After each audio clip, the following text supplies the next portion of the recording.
With your on-point local weather.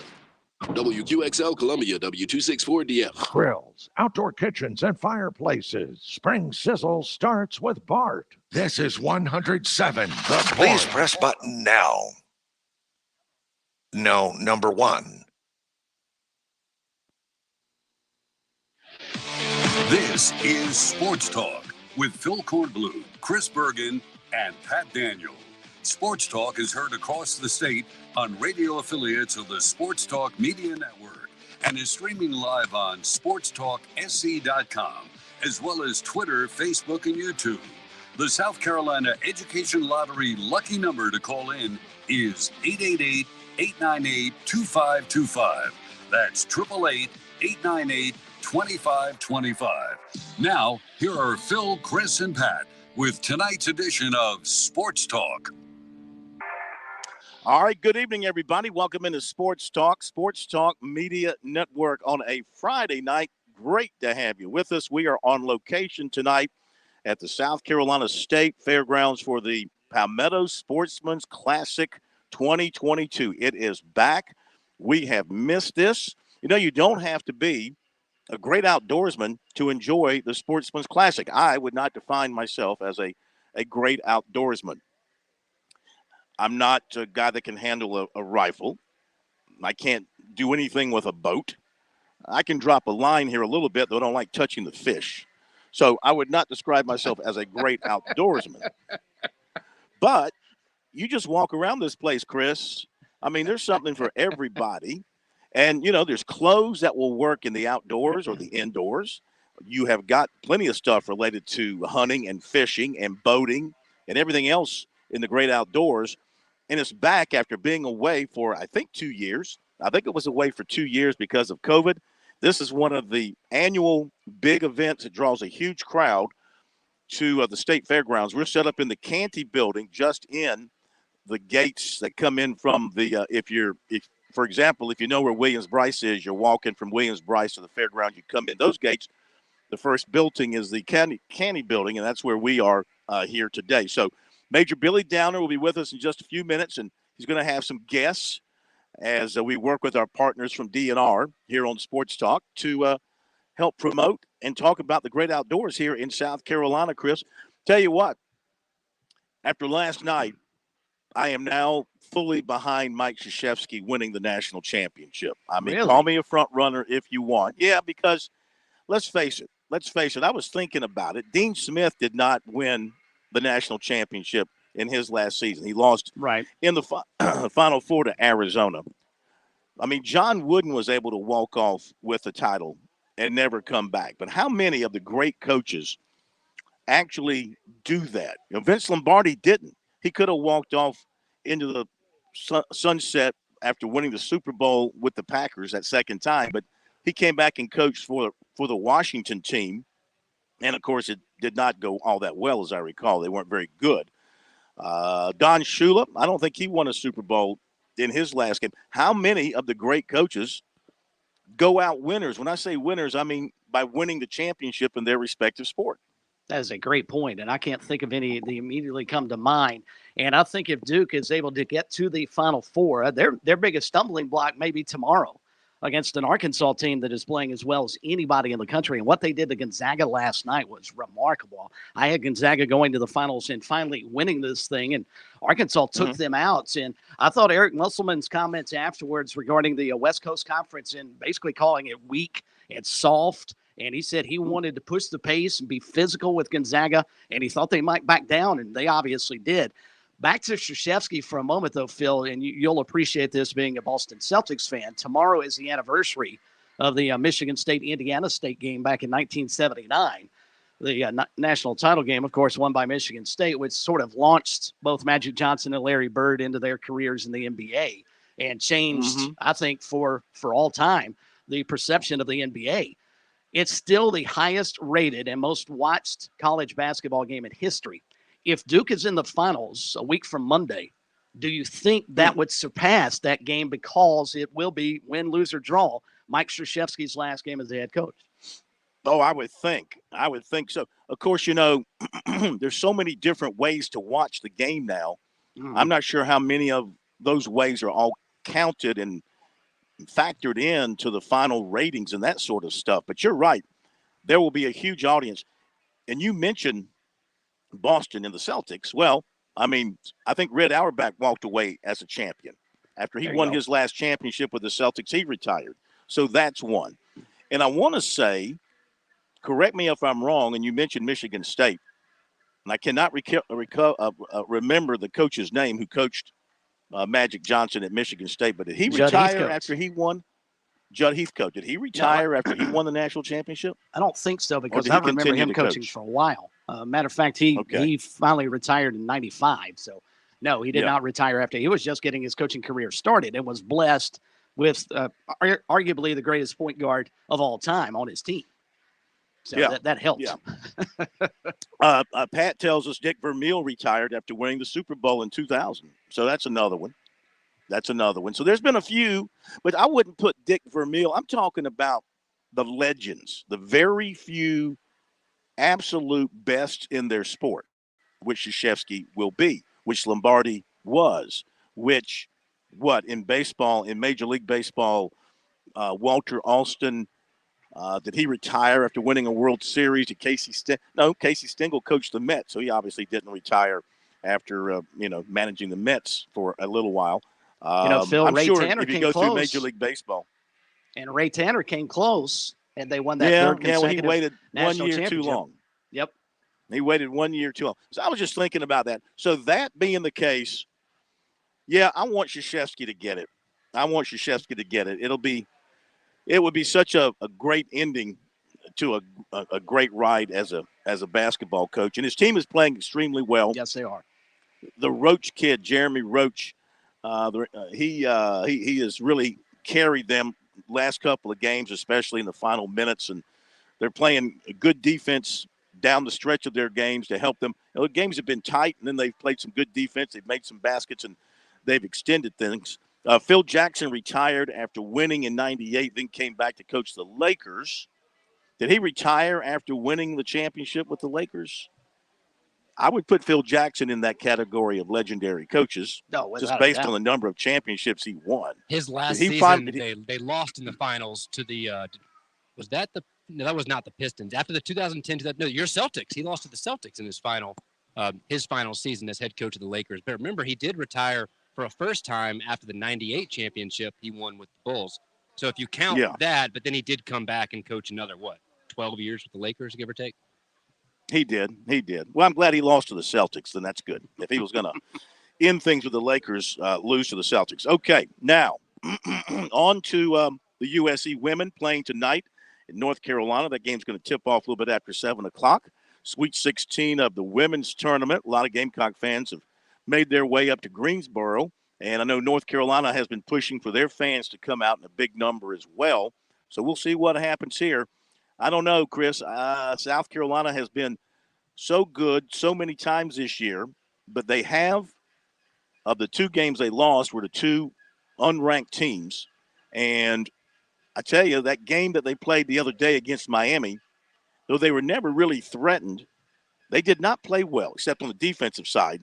I mean, you got to have good offense, too. If you're going to play into the finals, if you're going to get to Minneapolis, your offense is going to have to be better. You're playing a better team here in North Carolina than Miami.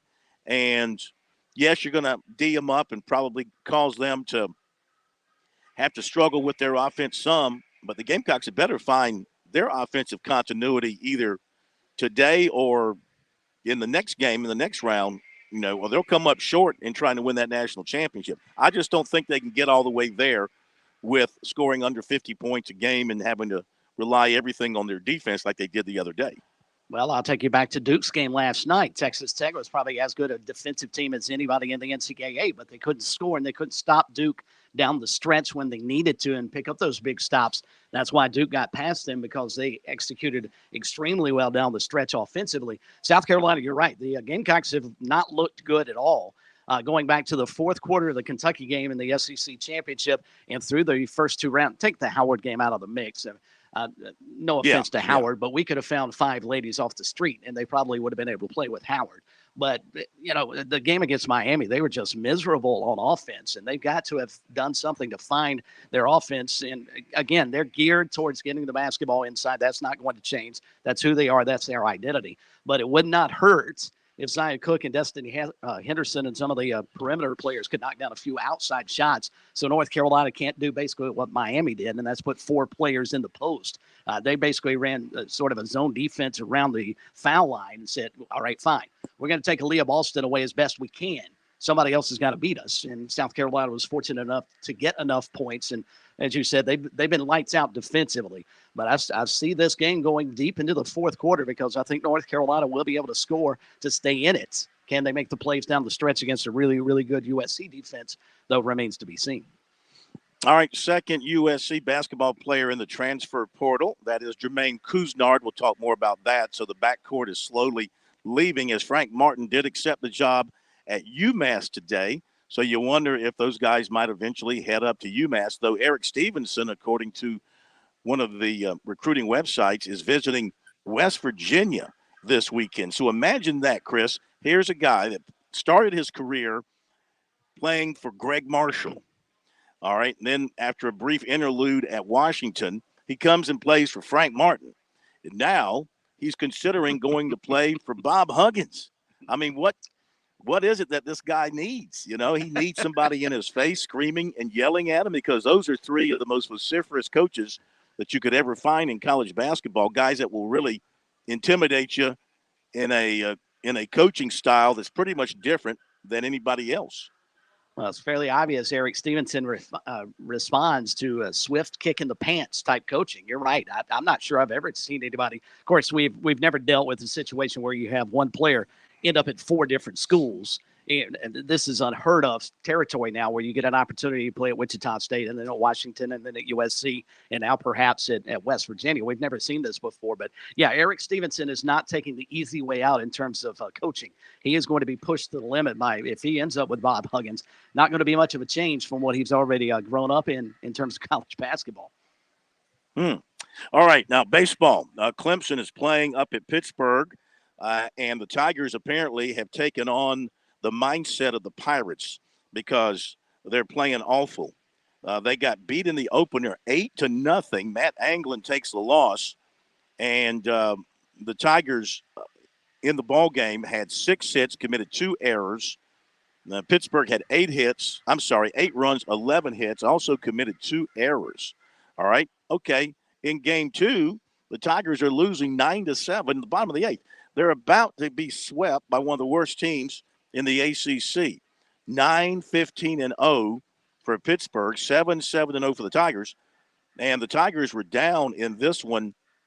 They were down 9-0. So you're telling me they were outscored 17? No, I take that back. 9-1. All right, they were outscored 17-1. Then they scored 5 in the 7th and 1 in the 8th. So they're down 9-7 in the bottom of the 8th, trying to see if they can pull this one out. Well, on top of that, baseball weather up in Pittsburgh, it's in the 40s, which I'm sure makes it a wonderful swinging an aluminum bat too. But it has not affected the home team all that much today. Now last night, South Carolina got shut out by Vanderbilt, 10-0.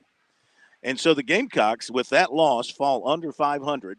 They are 10-11, 0-4 in the SEC. Second time under Mark Kingston, they've started 0-4 in the league, I believe.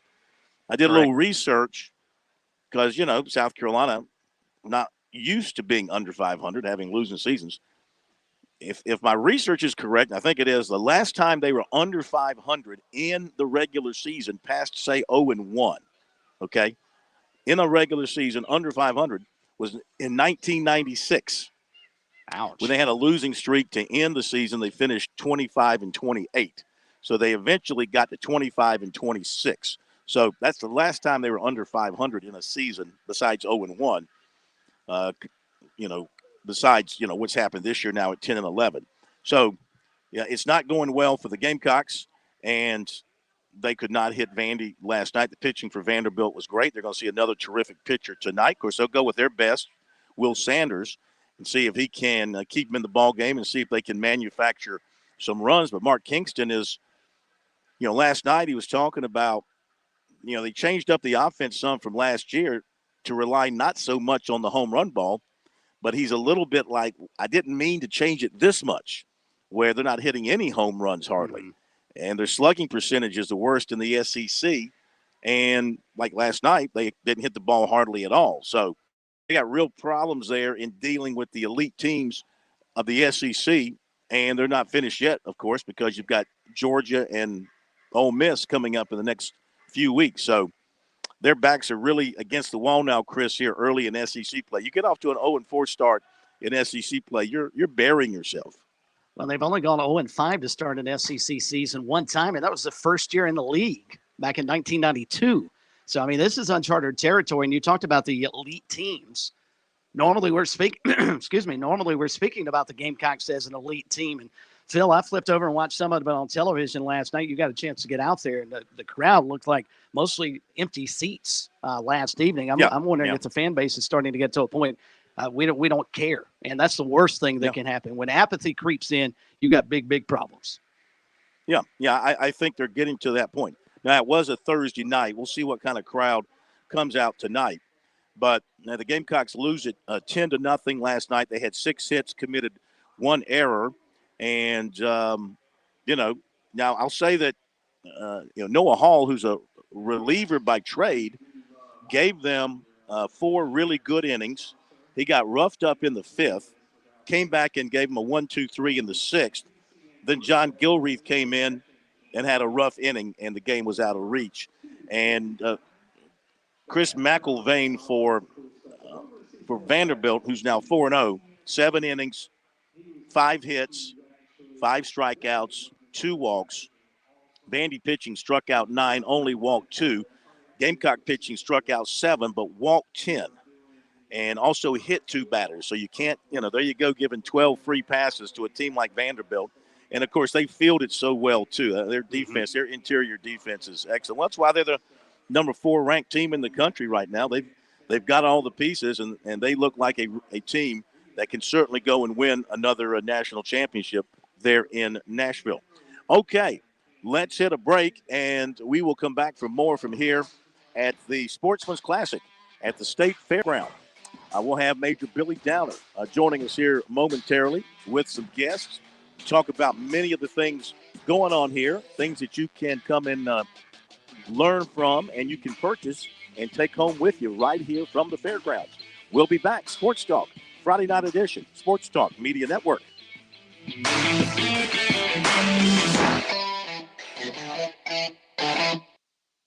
I learned that people are just looking for somebody to listen to them. You can't just start cutting somebody's hair and you're going to be quiet the whole time because you're not going to be in business long. The South Carolina Education Lottery has provided over $800 million to help students attend technical colleges across our state, investing in a new generation of entrepreneurs, just like James. Your passion is our purpose. Founders Federal Credit Union knows your life is busy and your money is important. We are proud to offer local personalized services and convenient online services like Founders Online and the Founders app. You'll love being with us as much as we love serving you. Visit relaxjoinfounders.com or one of our 37 convenient locations to see if you qualify for membership with Founders. Relax, win with Founders. Terms and conditions apply. Founders Federal Credit Union is federally insured by NCUA.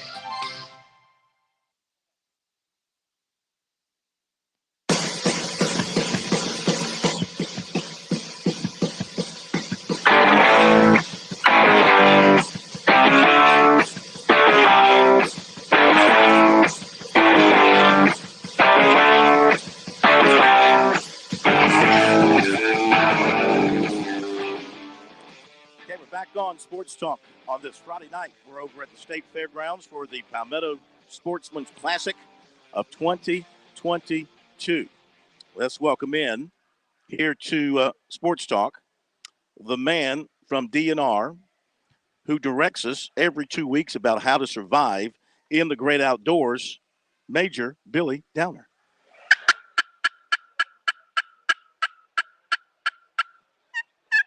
Ooh, a high pitch there. We are here at the Classic Live, of course, with our live turkey call. What did you just say in turkeys? Come get it. Come and get it. Come and get it. That's right. Come and get the turkey. So, yeah, That that's was a great. Chattahoochee game call here. I don't think there's a aisle here that doesn't have at least 20 turkey calls on it. So, yeah. I heard this is Turkey Call Central. It's turkeys calling from one end of the canny to the other end of the Goodson. So, but I'm not seeing any turkeys walking around. No, yeah, there's a lot of turkeys walking around. It's just humans. Yeah. One turkey sitting beside me here. So, I want to also welcome in here Brad Taylor from Taylor Outdoors. Brad works with DNR from time to time with the Alligator Project in the past. Oh. He's also been a longtime director of the Camp Wildwood program. So a lot of listeners out there may be familiar with Camp Wildwood. He's been the camp director now for how many years? 20 plus. 20 plus. And he's only 22. So, I mean, hey. You got off to a young start.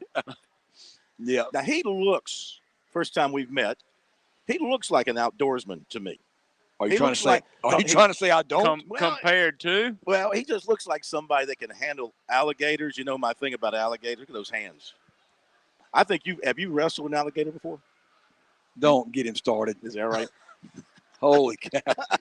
Yes, he's a alligator wrestler from way back. Go ahead, Brad. I was going to admit that I've actually lost a wrestling match with an alligator. Yeah. I see 10. Do I see 10 fingers? Most of them, yeah. Most of 10 fingers. That's good. That's good.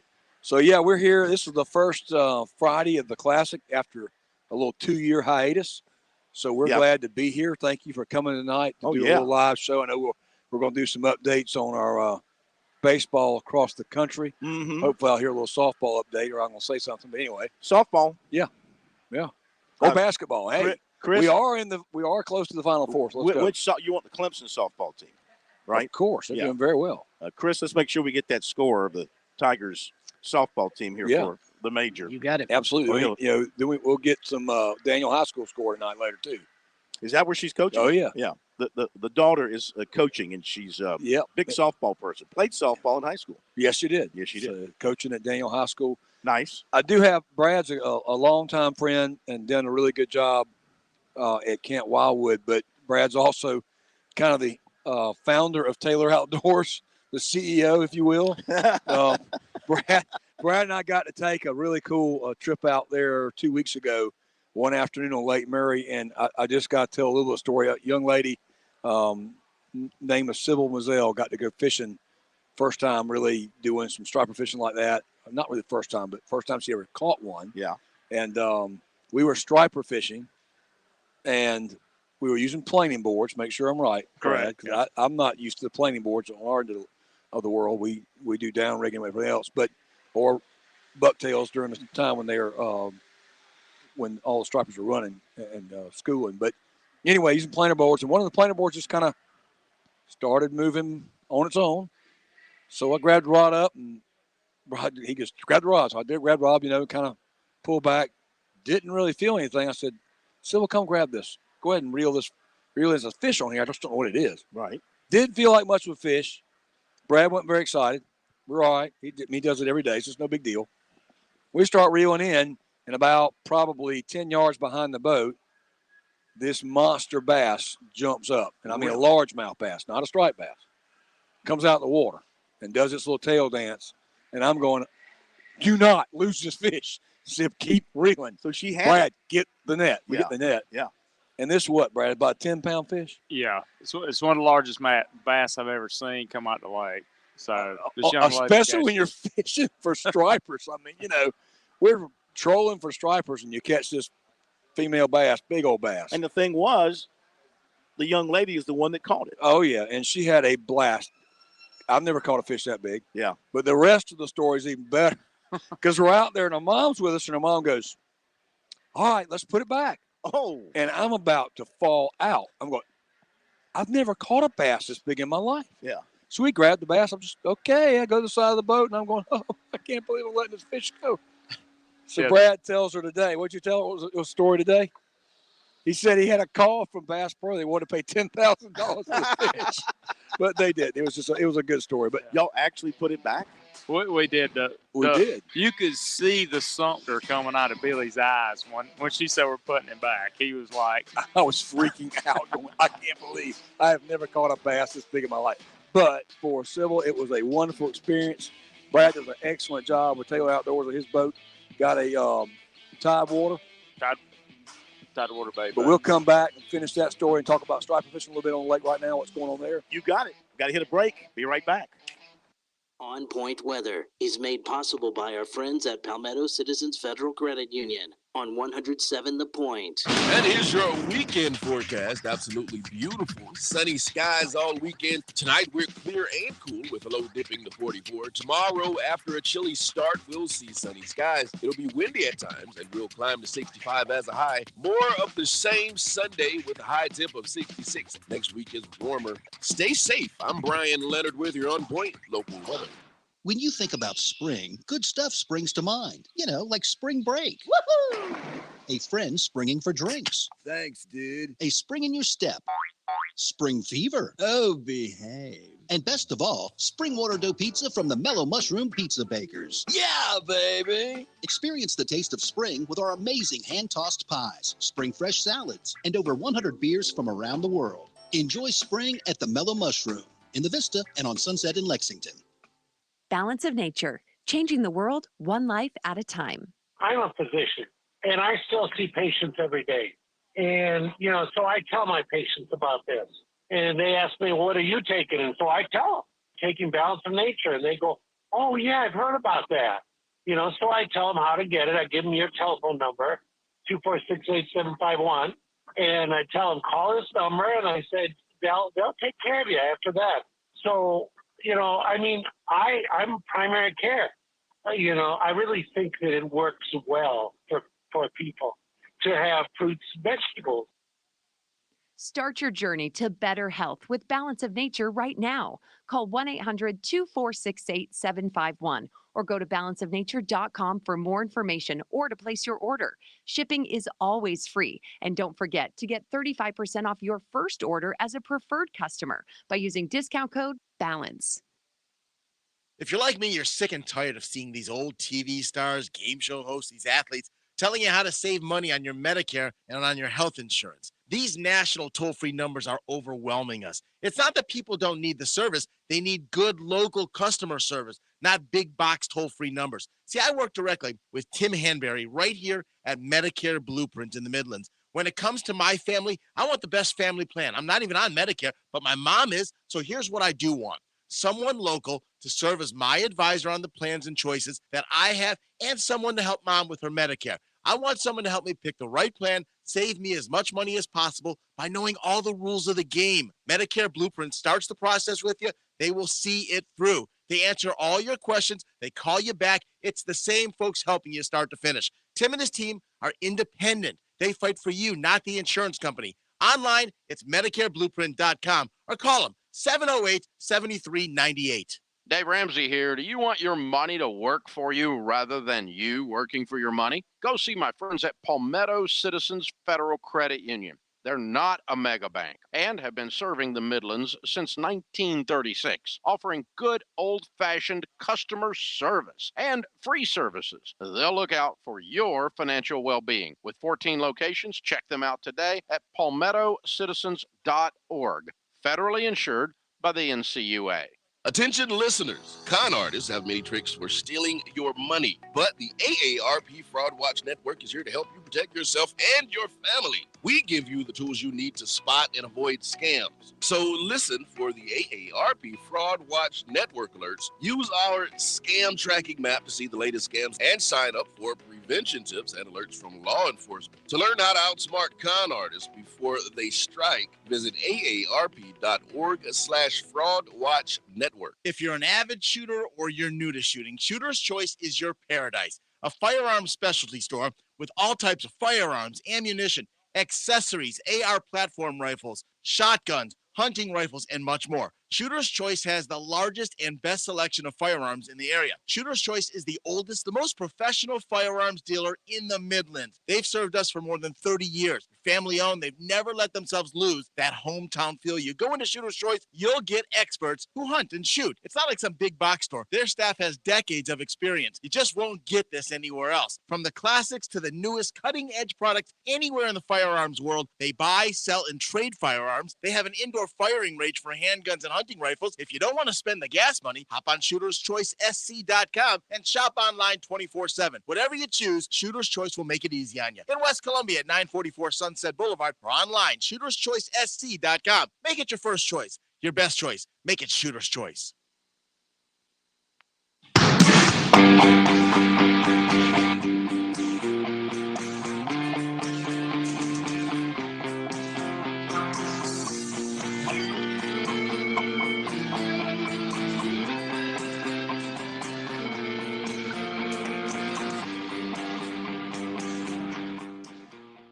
So, Major Downer took care of our table and chairs. And where does he put us? Right in front of the women's restroom. I mean, they got to walk by us to get in. I guess that's good. This is where they put us. They'll be blaming me. All me. That's my fault. Yeah. We end up here right in front. Could have been in the front of the men's restroom. Nobody had to know that, Phil. Well, I like to give people kind of a color of where we are. We're in the color for sure. Yeah. All right, So we'll continue. Go ahead. I got an update. Update. I told you I got an update. Clemson is down 10-7, top of the ninth, about to be swept by Pittsburgh. That's not good. And also, piece of news here, the Outback Bowl is no more. The name is being changed to the Tampa Bay Bowl. And they'll have a new logo, which means I guess they have no major sponsor at this point in time. Now, South Carolina, I think, has what? 3 Outback Bowl championships? 2 over Ohio State, 1 over Michigan. I don't think they have to give back the Outback Bowl part of that. I think they can still call it the Outback Bowl. I would think so. But the Outback Bowl is no more. It will be the Tampa Bay Bowl there, Major. All right, what you got? All right, so we're finishing our story up. We were. Oh, by the way, I got to look at that bass. It's huge. It was. It was It was a monster no bass. doubt. Again, No I'm in doubt. shock. But Yeah. but Brad's making fun of me because I'm sitting there making faces because I really don't want to put this fish back. But I mean, we put it back, and I was going, please don't. There it went down to the bottom of the Can't depths. you go catch it again? I reckon you could if you're that lucky. I'm never that lucky. There's no way. But I will say Brad's good enough to do that. I'm not going to pick on him. He's good at what he does. Yeah. Brad, we were there to try to striper fish. It was afternoon, so late afternoon, Lake Murray. You've got your favorite spots. Not that we divulge those, but just talk a little bit about rockfish right now this time of year. Striped bass. I mean, we call them rockfish where we're from, but striped bass on Lake Murray right now. What's the action right now? This is a great time of year to catch these fish. The water's warming up. They're getting more active. The bait fish are starting to come into the creeks off the deep water, which is what we were targeting that afternoon. We'll fish blueback herring on free lines and on planer boards and fish points and shoals in the creek, kind of a 25 to 30 foot of water type deal. And as you've seen, the fish will be in big groups, in to feed on these bait fish as they're getting ready to spawn in the spring. But March, April are great times to catch striped bass on Lake Murray. So morning, afternoon, or it just depends on the day? A lot of times it just depends on the day, the temperature, the weather conditions. It's always good to have a little bit of wind, and it'll kind of control. The fish like to be in the wind as it kind of disrupts the bait fish and makes the fish feed. Sure. So before we jump, we're going to jump over to Camp Wildwood for a minute. But Taylor Outdoors, how would folks get a hold of you to get on the lake to try to go fishing? We've got a website, Facebook, TaylorOutdoors.com, Taylor Outdoors on Facebook, and they can see some of the pictures and the groups of folks. I know you're staying pretty busy. I know you're saying you're trying to figure out how to take some time off, but this time of year the fish are running good. So I know you're pretty much, every day of the week you're doing something. Absolutely. Yeah, we're doing trips. If you want to go, give us a call and we'll let you know what we got. All right. Sounds good. So we were talking about over the break, Phil, about Camp Wildwood, and you were asking what kind of camp that is. Brad, tell us about Camp Wildwood a little bit. You were giving a good history lesson. Yeah, and Camp Wildwood is a way Billy and I met. Yep. came through that. A lot of folks in the agency I've been exposed to in the DNR. And as of a lot of folks that actually work for the DNR now came through this Camp Wildwood. The camp was actually started in 1954. It's the longest run organized camp in the country, and it started off as a conservation camp. And through the years, the camp's prospered. It's a week-long event. It takes about 90 kids, and it exposes them to different aspects of their natural resources. And we have team building programs, leadership programs. We bring in a lot of biologists from the agency, fisheries, wildlife biologists, some law enforcement, and teach kids what does the Department of Natural Resources do, and just as important about our natural resources and how we can conserve, protect, and utilize so it'll be here for the future. And so they say that camp's been going on for a long time. A lot of folks remember Miller White from way back in the day. He was the original fisheries biologist that taught there. And funny story and true story, 3 weeks ago I was down at Southern Woods Plantation in Georgia, and I was hunting with a retired veterinarian from here in Columbia. And he starts talking about a conservation camp he went to in high school. He said, I can't remember the name of the biologist that taught fisheries. I said, Miller White. He goes, how'd you know? That's how long. This guy's a retired veterinarian. He was a veterinarian for 40 years. Mm-hmm. And he was at Camp Wildwood with Miller White way back in the day. So, and the fun thing is Brad and I got to work with, Brad came through camp with Miller. Absolutely. And we got to work with Miller. I got to work with Miller before he retired and when he was at Camp Wildwood for many years. Yeah. So it's kind of cool, the connection. I went to the camp as a camper myself in early 1990s and got exposed to it and came back and worked as a counselor at the camp and then on the staff. But it's a great program. And there's a lot of folks that work for the agency today that went through that camp or have participated in leadership through it as Billy has. How can people get into the camp? How do they get information on the camp? The easiest way, we have a website with that, campwildwood.com. There's a Camp Wildwood Facebook page. You can look up SCDNR Camp Wildwood. Camp Wildwood is kind of Camp Wildwood. It's everywhere. Yeah. If you look it up. It's not real hard. No. And it's sponsored locally across the state by the Garden Club, which is kind of really an interesting partnership. How long has that been going? 20 years maybe? Yeah, so the Garden Club, the Harry Hampton, the Wildlife Federation, and the Department of Natural Resources, South Carolina PRT, the Parks, Recreation, Tourism. Those are all sponsors that contribute some to the camp to help keep it going on. It's held at Kings Mountain State Park. That's correct. Typically, it is the about mid-June. Father's Day. Always around Father's Day. Yeah, a 1 week session. But yeah, it's been a long going process. The Garden Club started with the DNR, and at that point was the Wildlife Department. Right. That's right. In the 1950s to sponsor the program. It was wildlife resources. There wasn't any marine resources involved at that time. So, but the funny thing we talk about too. So you're asking how you get to go. Well, a lot of the garden clubs will sponsor kids to go. So kids don't have to pay to go to camp. In a lot of cases, your local garden club. So wherever you're from, if you're interested in the camp, talk to your local garden club because a lot of those garden clubs are looking for young people to sponsor to go. Minimum age generally around 14, 15. 14-ish. Now, Cora, my daughter went, and she went through the program. 's 3 years. First year is just basically basic camp. There's a second-year program where you're invited back. They invite the top probably 20 kids to come back. Mm-hmm. Then they go to Camp Wildwood 2, and they do some mountain climbing, some different things. Then Camp Wildwood 3, they bring them back, and they go to the beach. They mess with they get to learn about the turtles, the sea turtles, which is pretty cool. Mm-hmm. Do some stuff with that. And then they're invited back. At that time, they choose from the young people, the best ones, to come back and be counselors in training, CITs, and then eventually they can become counselors. So by the time Brad gets a counselor to be there with kids, they've been in the program 5 years minimum. Yeah, so it's a reoccurring program, so it creates its own staff through a process. Did this camp, when you were a kid, you think it kind of sparked you to what you become today in terms of your business and just your love for the outdoors? It's definitely influenced and impacted my life. You met your wife there. I did. Well, there you go. They were Yeah. both senior count. I think you were head boys and she was head girls. Yep, that was has been a major influence on my day-to-day life. Ain't no doubt. Ain't no doubt. But it has definitely curbed everything I look at.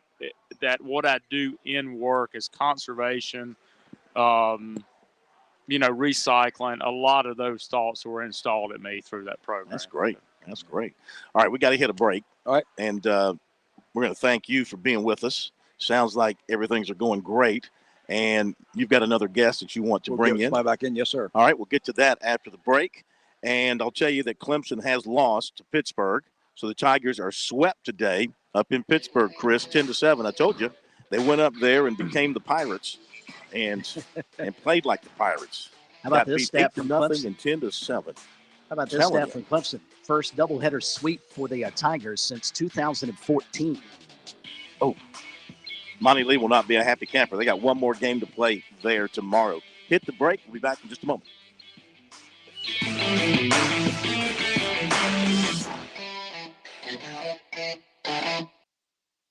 Parents ask, what's the best way to save for college? I'm State Treasurer Curtis Losses, and my answer is always open a Future Scholar 529 college savings account. It's easy. You can get started online with any amount. It's flexible to adapt to your child's college dreams. And you can deduct 100% of your contributions from the South Carolina state tax return. So what are you waiting for? Go to FutureScholar.com and see why it's the smart, easy way to save for college. FutureScholar.com. Sports fans, are you in it to win it? Join South Carolina's fight against COVID-19 by getting your vaccine today. Vaccines are safe and will help stabilize school operations by bringing us back together safely. The CDC recommends everyone 5 years and older get vaccinated. Visit scdhec.gov/VaxLocator or call 866-365-8110 to find a vaccination station near you.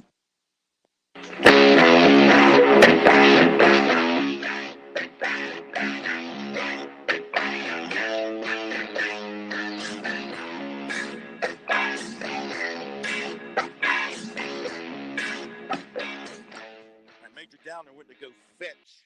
It's a good word to use tonight, fetch his next guest.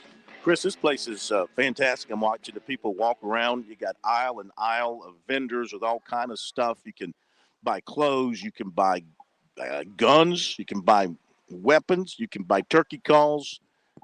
You can buy things related to your dogs. You can buy something related to if you need a knife or something.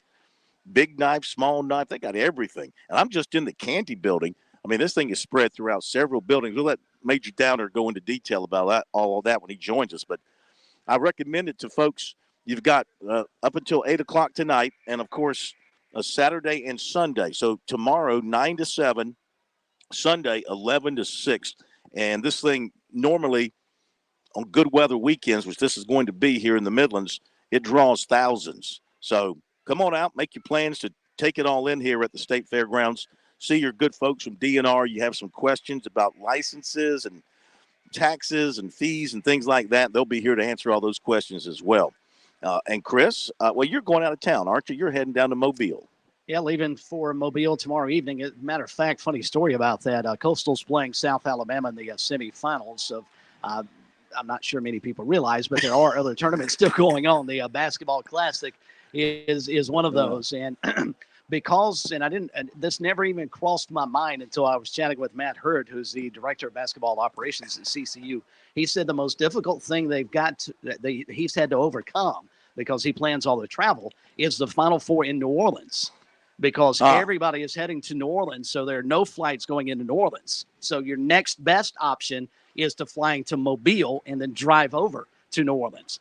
So he couldn't get flights as he wanted to take us, I think, on Saturday initially. Mm-hmm. Then we were going to go Sunday, and now it's backed up. We're leaving again tomorrow. But the problem is we're flying into Gulfport, Mississippi, and then busing back to Mobile because you can't get into Mobile for next week's Final Four. The flights are already booked up. I can't imagine what the hotel rates are like down in the French Quarter next weekend. That's going to be a quick mess. Let me mention that the new basketball coach at South Carolina, Lamont Paris, now has a Twitter. You know, he came here without a Twitter. No. He's got a Twitter, and he also has a blue check. You know, he's got a blue check. We got 20,000 followers, and we don't have a blue check. We got to get our blue check for whatever it's worth. But, yeah, he immediately got like 4,000 followers, and that'll grow quickly. But that was one thing with him was he did not have a Twitter when he was at UT Chattanooga. He's now got a Twitter. Monday, he's going to be visiting with G.G. Jackson out at Ridgeview.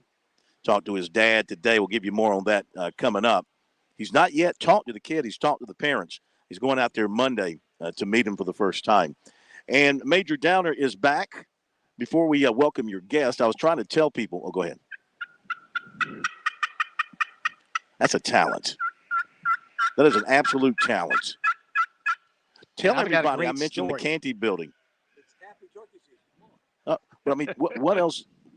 Where else are we spread out here around the fairgrounds as far as merchandise and displays? It's all over the fairgrounds. We're here. So you've got the Canty building. We're in the Canty building here.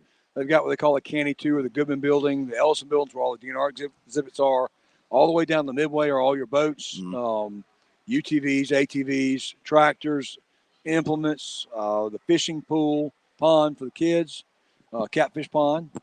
1,000 catfish in there. 1,000? 1,000 catfish. Oh. Yeah. And then all the way down to the might Moore get lucky building, and catch one. You might. Yeah. So down the Moore building. So biggest thing, the Palmetto Sportsman's Classic is the second largest show next to the State Fair here at the fairgrounds. So pretty cool. And you can actually like buy things and take them home, right? Yes. Can you buy a boat? You can buy a boat. You can buy a turkey call like I've been messing with here for the last 15, 20 minutes. Yeah, I got turkey calls everywhere. Yeah. You've got apparel. You've got Local Boy Outfitters is here. You've got all kinds of smoothies and Sugar Nut Hill Company and every camouflage known to man, every type of call from predator calls, crow calls, whatever you can dream of. Do you have a favorite, for lack of a better term, call maker? You know, I really don't. Yeah. Because there's you don't want to single one out. There's so many good. You know, I'm sitting here with this Chattahoochee game call right now. Do it again. Sam Pope. Yeah, do it again. Yeah, because it was kind of low last time. Yeah, I had to turn it down. You had me down.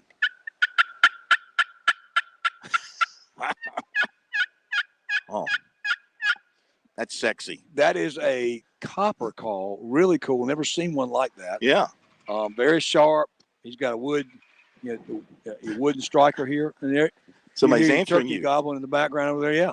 That wasn't a real turkey, was it? No, it wasn't a real turkey. Okay. Guys, there was a turkey on it, but it wasn't a real one. Guys, I wish y'all could see on the stream right now Chris's dog Finn. Every time you blow that turkey call, his dog is getting into the pointer position and just staring out the window. That's amazing. That's amazing. All right, you got your guess. I do have a guess. So I had to pull in one of our younger officers here with us, Rhett Bissell. She is from. I'm from Charleston. See, say that one more time, she Rhett. does speak. I'm from Charleston. There you go. She's from Charleston. She was a little nervous. She walked off, and I had to go get her. But anyway, I grabbed her back. So we are on in Charleston. So say hello to your folks. What high school did you go to? I went to Ashley Hall. Nice, nice. Wow, there you go. So how long have you been on? I've been on for about 3 years, at least in law enforcement. I was an admin for law enforcement for about a year before that. So. Yep. So she was worked for Marine law enforcement, right? Mm-hmm. And then you were in. Okay. So tell folks we've talked about this a lot about recruiting, retention, keeping young officers, the doing things we need to do to attract folks to the job that I've been doing for 25 years. Mm-hmm. And it's not the same look. Gladly, it's not the same look that we've had for 20. You don't say anything. You be quiet. Okay. She's much better looking than I am. So goes without saying, but you are aging gracefully. We'll put it that way. Thank you. Yeah. Rhett, tell a little bit, why did you want to do this job? I mean, I grew up hunting and fishing, so it was kind of a natural avenue. I mean, I'd been exposed to game wardens before and had interactions with them, and thought it was a really cool job. Okay, so did they write you a ticket? Is that how you interacted with them? No. No tickets. No tickets. Okay.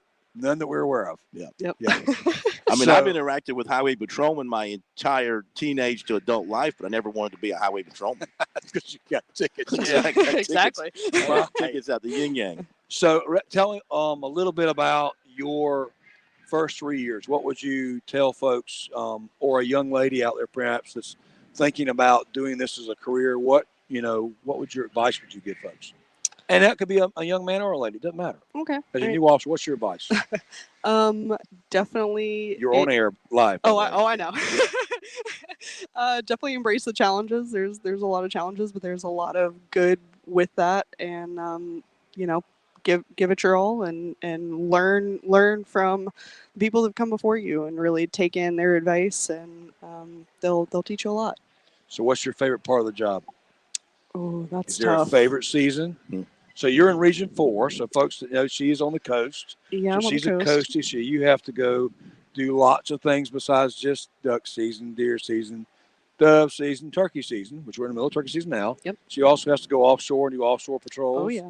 And inshore patrols. So I mean, being from Charleston, I mean, I love being in a boat. That's just kind of period in the story. It's but we definitely have a lot in Charleston to do in the boat. It's not just going and stopping somebody and checking their safety equipment. We go and absolutely not. You're checking trawlers offshore, like he said, for the JA stuff, and you're checking your commercial fishermen, even your recreational guys offshore.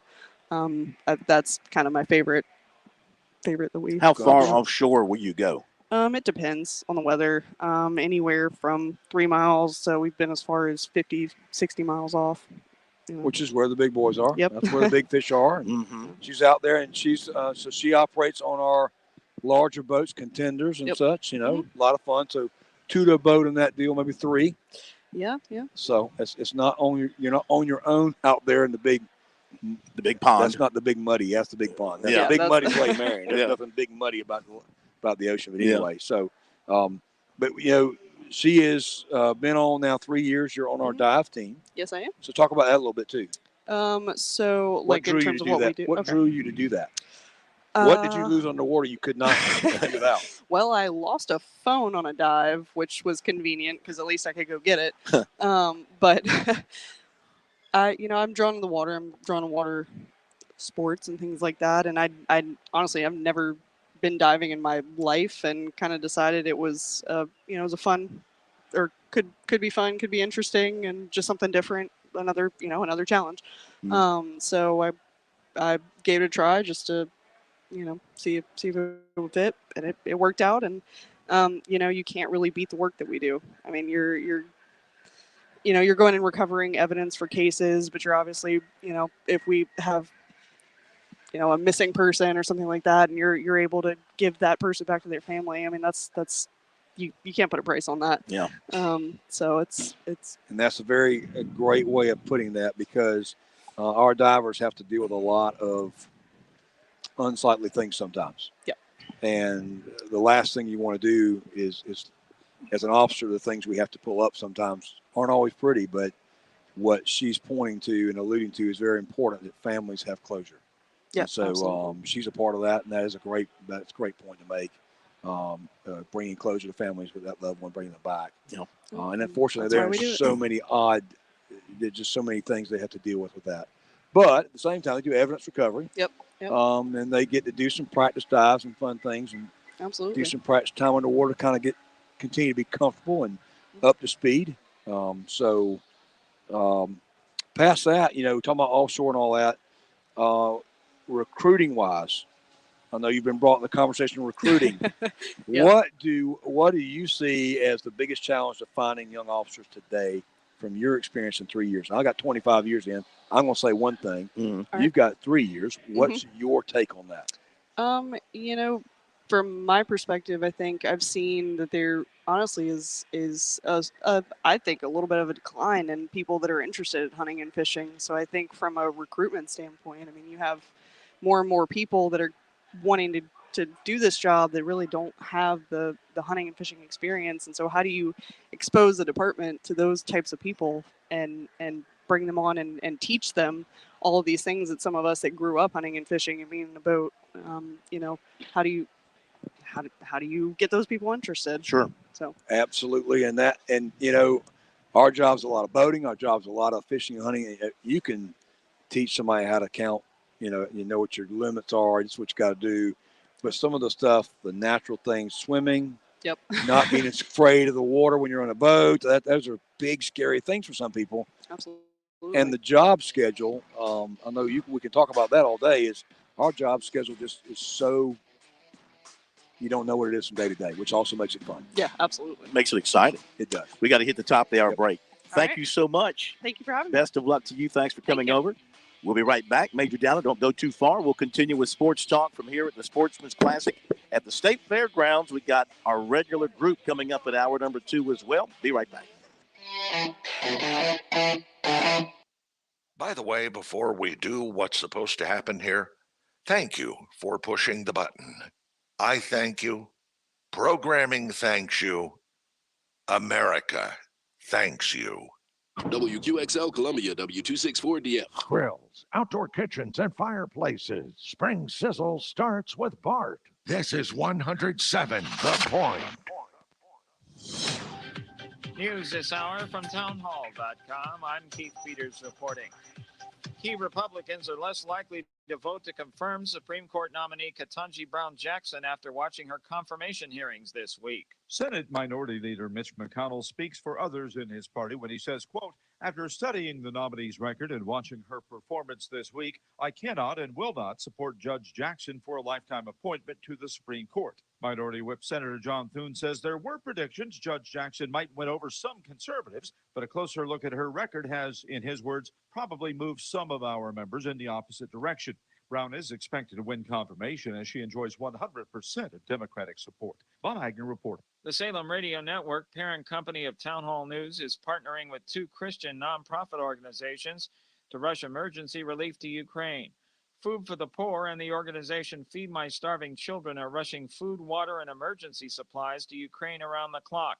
And Ed Rehm, president and CEO of Food for the Poor, says those deliveries will continue long after the media spotlight shifts from Ukraine. When we make a commitment, we commit for the long term. And so we expect that our relationship with Feed My Starving Children in Ukraine is going to last well beyond the media coverage. We're going to have to dig deep. We're going to need your incredible generosity to be able to help the situation because it's going to take months. More information on this massive relief effort can be found on srnnews.com.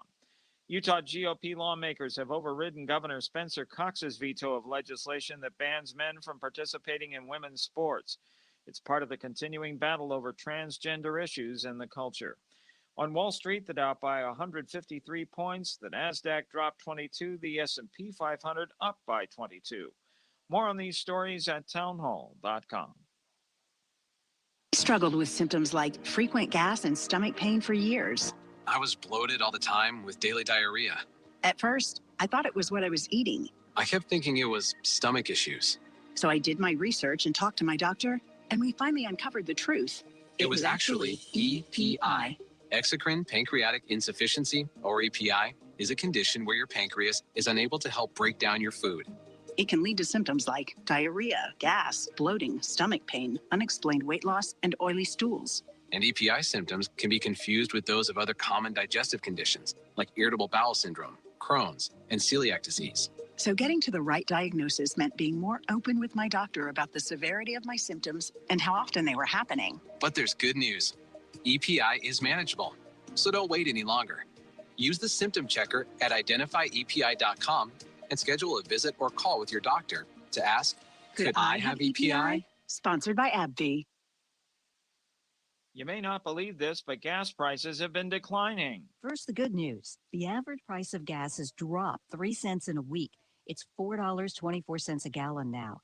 But a month ago, gas was 67 cents a gallon cheaper.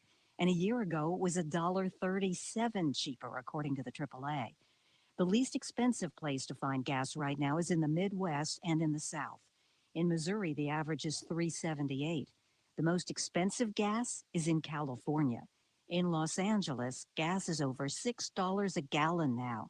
The AAA says there is a little bit of a drop in demand overall, and that's helping to lower prices a little. I'm Rita Foley. The Black News Channel shut down on Friday after failing to meet its payroll and losing the support of its chief investor, Jacksonville Jaguars owner Shahid Khan. News and analysis at townhall.com. I'm Keith Peters reporting. On Point Weather is made possible by our friends at Palmetto Citizens Federal Credit Union on 107 The Point. And here's your weekend forecast. Absolutely beautiful. Sunny skies all weekend. Tonight we're clear and cool with a low dipping to 44. Tomorrow, after a chilly start, we'll see sunny skies. It'll be windy at times and we'll climb to 65 as a high. More of the same Sunday with a high temp of 66. Next week is warmer. Stay safe. I'm Brian Leonard with your On Point local weather. WQXL Columbia, W264DF. Grills, outdoor kitchens, and fireplaces. Spring Sizzle starts with Bart. This is 107 The Point. This is The Point. Make thepointradio.com.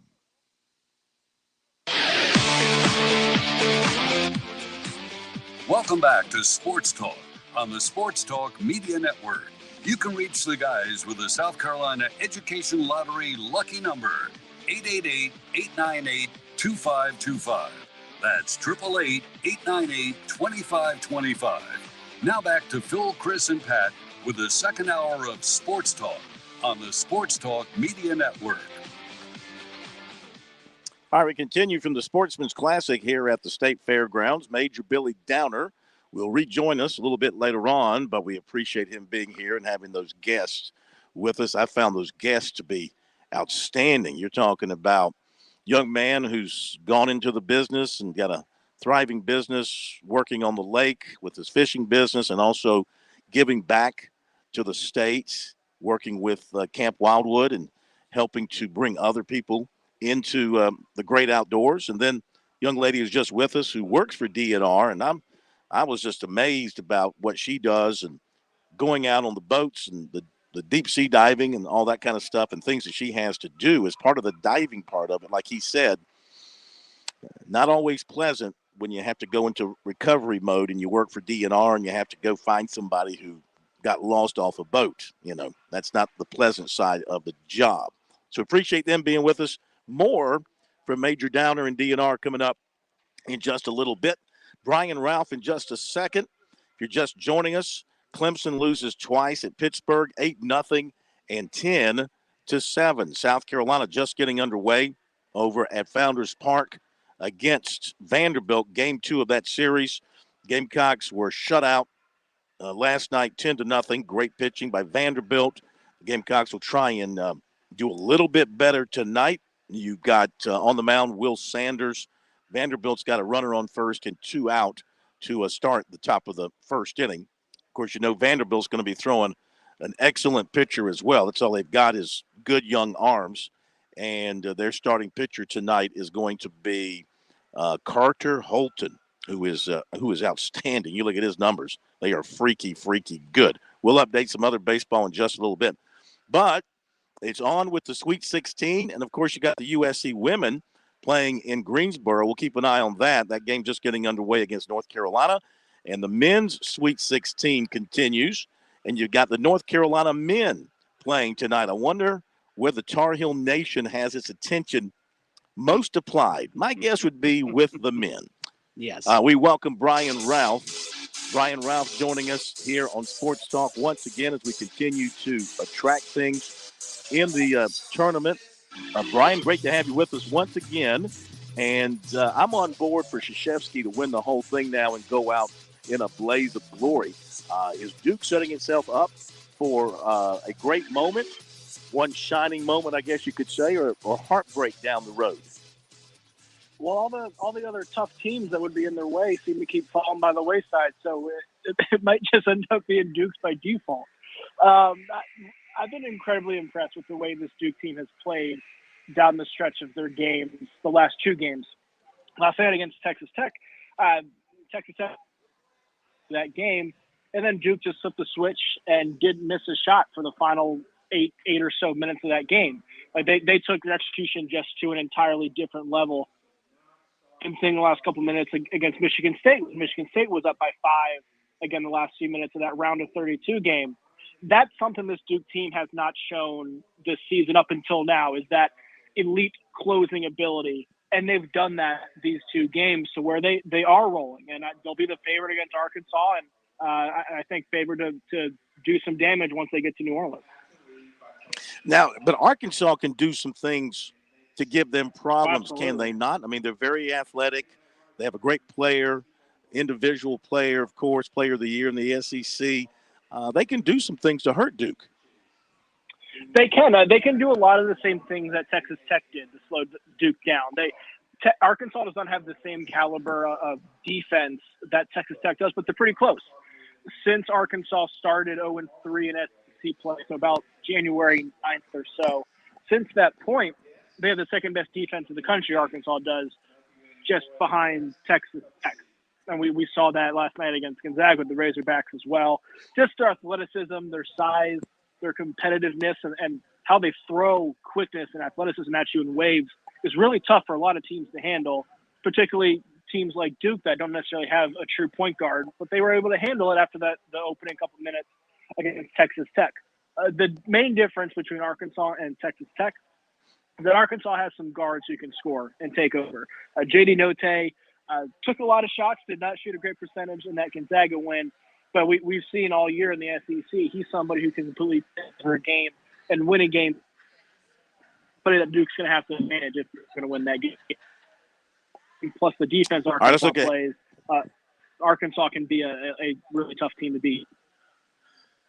Okay, let's jump into tonight's games. You got North Carolina, UCLA. Of course, that's meaningful for a lot of reasons, but, you know, the history between these two teams is fantastic going back over the decades. Iowa State, Miami, St. Peter's, and Purdue, and Providence, and Kansas. Kansas, the last number one team left in the tournament. Are you a little surprised that we're down to just one number one as we wrap up the Sweet 16? I am. I thought we'd be down to two.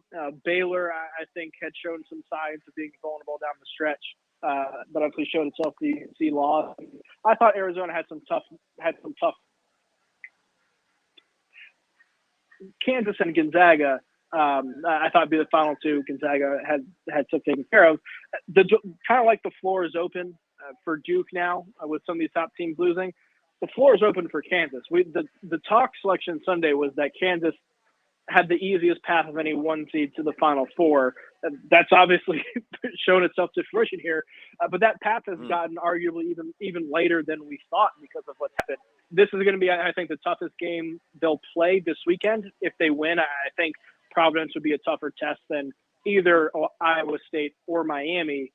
So if you're Kansas, 38 to the basket tonight, and then you do that, I think they got a pretty good chance of going to the Final Four.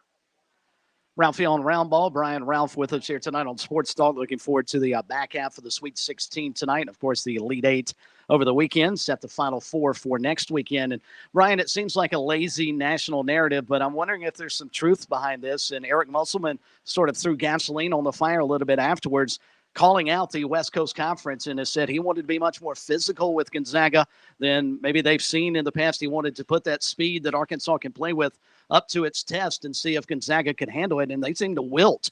Is it unfair, or is there some truth that maybe Gonzaga doesn't get tested during the regular season and that hurts them come tourney time? There might be some, but I think it would be as it pertains to this team and not Gonzaga as a whole. Because, I mean, we talked about how good Texas Tech's defense has been this season, top defense in the country. Gonzaga had no problem against them on their physicality back in December. St. Mary's, who walloped Indiana in their first-round matchup, made it to the second round. You know, they did so on the strength of their defense. They played in the WCC, did so against Gonzaga. Gonzaga has handled defenses like Arkansas's before, and we're fine. This was the combination of, I think, a perfect storm of Chet Holmgren getting in foul trouble, Gonzaga's best player, projected number one pick in the NBA draft. Their three-point shooting completely falling apart. Turnover issues that were caused by Arkansas's defense. Arkansas's defense certainly was great. But the big thing Arkansas did was slow Gonzaga down and never allowed Gonzaga's offense to get into any sort of rhythm. Gonzaga's backcourt, particularly Andrew Nembhard, their point guard, were out of sorts the entire game. and couldn't get anything going. That was the bigger thing than anything about Gonzaga overall, is that those guards all had a really bad game at the wrong time. Mm-hmm. I know it's easy with Gonzaga because they have not won a title to say that it's because of the WCC that hasn't prepared them. At the same time, no team in the country has had more NCAA tournament wins or NCAA tournament success in the last 7 years than Gonzaga has. They just haven't been there at the end holding the trophy. To me, it's one of those things where it probably should have happened, and this is I think we'll look back on this 2 to 3 year window for Gonzaga as a major missed opportunity where that first title probably should have happened. But I think what happened last night was more of an indictment of Gonzaga's backcourt, this Gonzaga backcourt, than anything WCC related as a whole. Has any coach done a better job with his team considering the injuries he had to deal with early in the season that Kelvin Sampson has at Houston? And is Villanova in trouble tonight having to face these guys?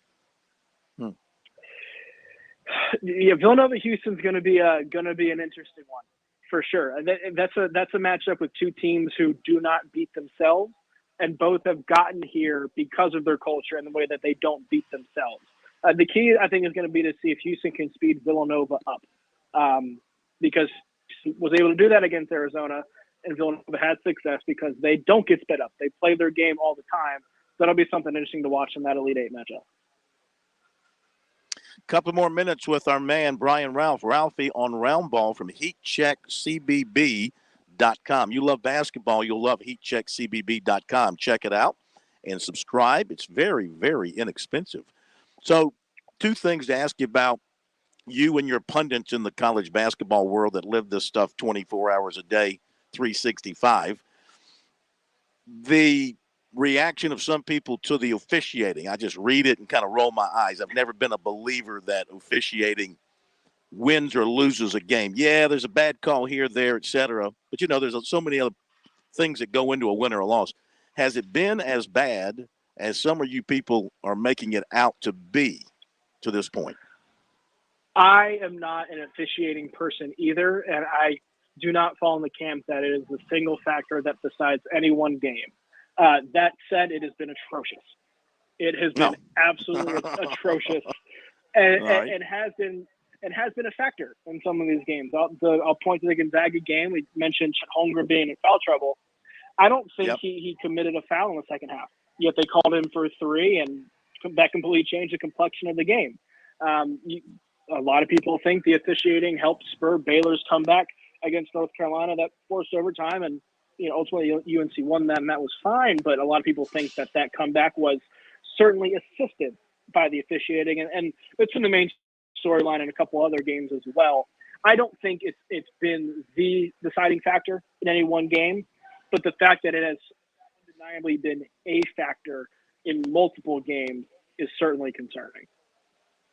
Last thing, we'll let you go because I know you want to get ready for the hoops. And they just tipped off in Greensboro, USC, UNC women. Your take and some of your brethren's take that you've talked to about Lamont Paris and the marriage in South Carolina. How do you think it's going to work? I would say the general consensus nationally is a little lukewarm.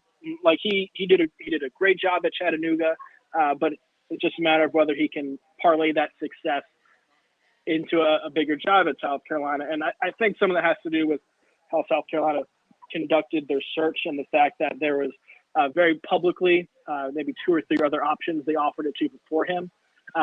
I personally am quite high on the hire. I really like Lamont Paris as a coach. I think we'd be having a very different conversation if some officiating went a different way in the first round matchup and Chattanooga ended up beating Illinois. That was a 1-point game where, a couple inches besides that one. But he took over a Chattanooga program that was really struggling at the time, took them from 10 wins to 12 and then to 20. Then they had the COVID year. And then this past year, they won 27 games and made the NCAA tournament and nearly put off a first-round upset. I think South Carolina needs that kind of program building. And he's somebody who has shown a ability to identify and attract good talent in the transfer portal, which is something that's incredibly crucial in this day and age. So I think he will be successful in some capacity. Whether he's able to sustain that success, I think will come down to his ability to recruit the state of South Carolina and the surrounding areas. I think X and O wise, he's an SEC level coach. I think obviously he knows how to navigate the transfer portal. With the same caliber you would want of an SEC caliber coach. It's just going to be the recruiting aspect of it from the high school ranks that to me will be the most telling thing. But I am certainly pretty excited about the hire. And real quick, what do you think about the fit of Frank Martin at UMass? Good one? I think it is. You know, he doesn't have a lot of ties to the region. I think his wife did go to UMass, but aside from that, he doesn't have many ties up there. But you're looking at a coach that I think deserves another chance and still has certainly some coaching ability left. I think simply time. I think his time in Columbia had run its course. A fresh start for him at a program that has a history of some success, but certainly needs a jolt of new life. And Frank Martin is certainly someone who's going to provide that for them. So in that sense, I do think it's a perfect marriage in terms of I think both parties being in a position where it benefits each other. All right, so Brian, we thank you as always. Great stuff. We'll do it again next Friday, wrap up the season with you going into the Final Four. Enjoy the hoops, and we'll talk to you next week. Let's do it. I appreciate it. Appreciate it, Brian. Thank you, sir. Ralphie on Roundball. HeatCheckCBB.com. Check it out. All right, South Carolina Vanderbilt. Well, let's go South Carolina, North Carolina first. Gamecocks are out to an 11-2 lead. And back-to-back threes still from Destiny Henderson, something I was mentioning earlier. She knocks down Finn. I know you're excited. She knocks down some shots outside. It's going to make them really tough to stop. All right, and USC baseball with a 2-0 lead on Vanderbilt. Okay, we'll be back. Go NASCAR in just a moment.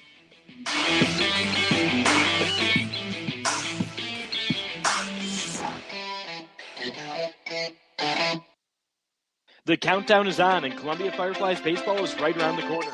Join us at Sagert Park for Fireflies opening night Friday, April 8th at 7:05 p.m. as the Fireflies battle in-state rival and Atlanta Braves affiliate, the Augusta Green Jackets. Make sure to stick around after the game for a fireworks spectacular. Fireflies opening weekend continues Saturday, April 9th with our Royal Celebration and another post-game fireworks show.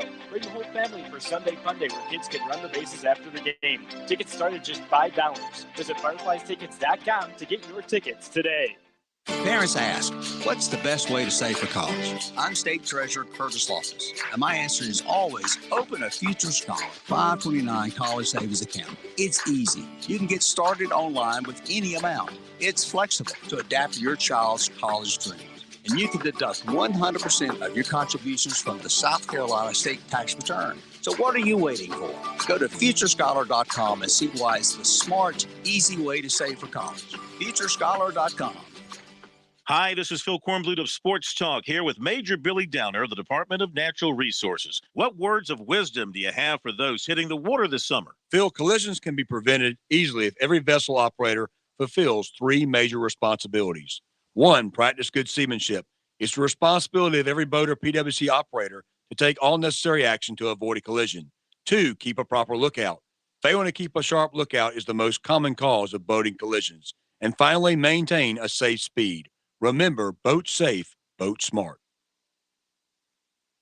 Love it when it's forward, love it when it's fast, love it when the leaders talk, the pack is moving past.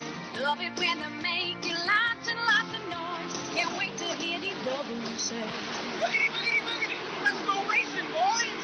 Let's go racing, boys.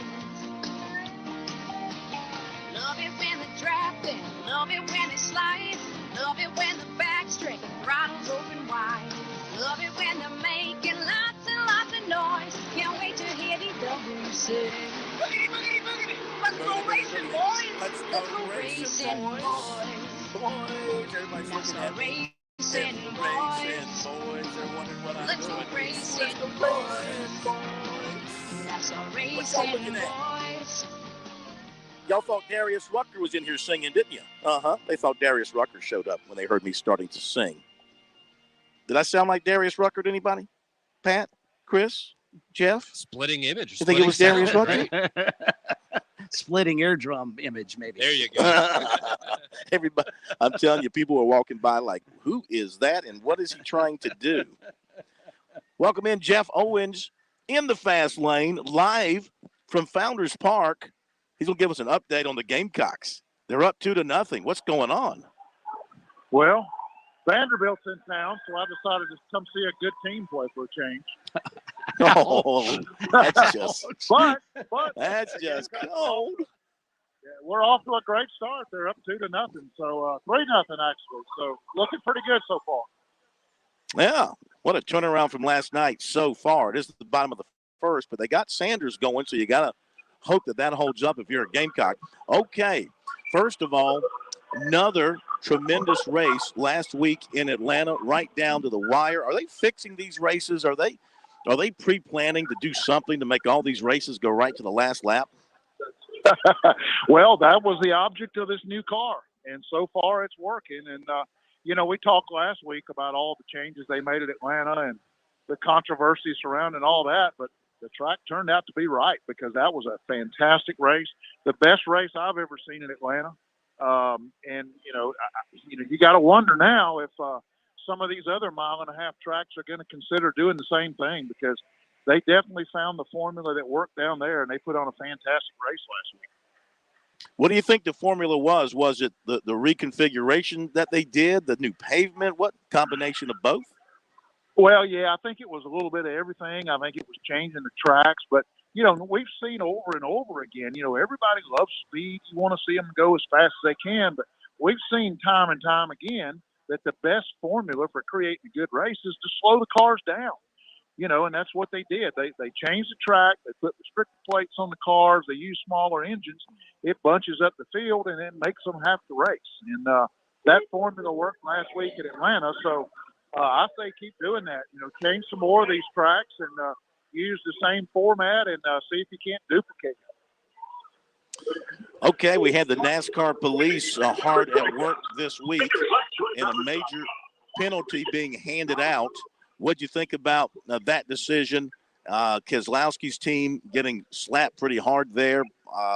What'd you think about that whole deal? Yeah, they lowered the boom on those guys. I mean, that is a serious penalty and a devastating penalty that could have ruined that team's entire season. I mean, but NASCAR had said that you can't mess with his car. They all get the parts from the same place. That's part of trying to keep the playing field level. And they told the teams before the season, if you get the parts from this manufacturer and you tamper with them in any way, you're going to pay a price. And they really came down hard on this team. $100,000 fine, but the big thing was they docked him 100 points. Yeah. And that essentially puts Brad Keselowski at the absolute very back of the field now. And he's going to have to do some serious work to make the playoffs. He's going to have to win a race. He might have to win 2 races, and that still might not be enough because he's so far behind in the points. So that was a major penalty and a big message to the rest of the field that they better not be tampering with this car, or you're gonna pay a heavy price for it.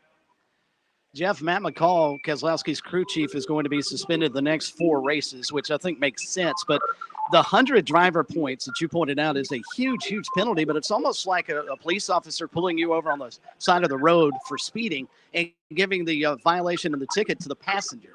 How much do the drivers – I know they've got inputs, but, I mean, how much do they – and I guess Keselowski's unique because he's a part owner. But how much do the drivers have input in this, and is it unfair to penalize the drivers as harshly as NASCAR did? Well, if you're going to penalize the team, the best way to do it is to throw points at them, because that technically not only penalizes the driver, but it penalizes the whole team because it's a team sport and they're all trying to get to the playoffs, and they all get huge bonuses when you make the playoffs and depending on where you finish in points. But that's a great question, and it's sometimes the driver has no idea that they've tampered with the car. In this case, I kind of doubt that because Keselowski is one of the most hands-on drivers in the sport. I doubt seriously that he did not know what was on that car. And like you said, he is a part owner of that team. He's very hands-on. He's in the shop every day. You got to think maybe he probably knew what was going on. But, that's the way it works. If you break the rules, they pop the whole team. And They don't suspend the driver necessarily, but the crew chief has to sit out, and then the fine, and then the points. The points is the big one here because, that's going to be hard to overcome. Got about 30 seconds, so this is what Chase Elliott's been waiting on to get to a road track so he can get a W? Yeah. I mean, he's definitely the favorite, but he and Kyle Larson split the road course races last year, so those two teammates are definitely the favorites. But the thing I'm going to watch, you got a lot of these young drivers who are running up front right now, and some of them are good road course racers. Austin Cindric, your Daytona 500 winner, he'll be in contention, and some of those other young guys too. So it's going to be a fascinating race, particularly with this new car. They do a lot of bumping and banging, and we'll see what happens with this car. It should be a good race. All right, sir. We thank you. Have a great weekend. Talk to you next week. Okay, Phil. You guys have a good weekend. Thanks, Jeff. Thank you. Jeff Owens in the fast lane. North Carolina's been in the fast lane. It's 17-15. Gamecocks 2:41 first quarter at Greensboro. Point weather is made possible by our friends at Palmetto Citizens Federal Credit Union on 107 The Point. And here's your weekend forecast. Absolutely beautiful. Sunny skies all weekend. Tonight we're clear and cool with a low dipping to 44. Tomorrow, after a chilly start, we'll see sunny skies. It'll be windy at times, and we'll climb to 65 as a high. More of the same Sunday with a high temp of 66. Next week is warmer. Stay safe. I'm Brian Leonard with your On Point local weather. This is Roger Metz. And this is Taylor Metz, your host of Woods and Water, South Carolina. Boating and fishing weather is just around the corner, so now's the time to get things ready. Have your engine serviced now so you don't miss out on the summer fun later. Check your life jackets for rips or tears because you'll need to replace those before heading out on the water. Make sure you have all the right size PFDs for your passengers and check your fire extinguisher to make sure it's still charged. Go ahead and test your air horn, whistle, or horn on the boat too, just not in someone's ear. Check the SCDNR website for more boating rules and regulations, and have a safe time on the water this year. Balance of Nature's fruits and vegetables in a capsule, changing the world one life at a time. This product is life-changing, and I tell everyone what a blessing Balance of Nature fruits and vegetables is. It's amazing, absolutely phenomenal. I'm telling you right now, this is an amazing thing. 30 days after taking this, everything is perfect. I could not be more happy. What a blessing. So good job, Balance of Nature. Good job. Get a wide variety of all your daily recommended servings of whole fruits and vegetables without having to leave your home. Right now, Balance of Nature is offering free shipping and 35% off on any new preferred order. Call 800-2468-751. That's 800-2468-751. Or by going to balanceofnature.com and make sure to receive this special radio offer by using discount code BALANCE.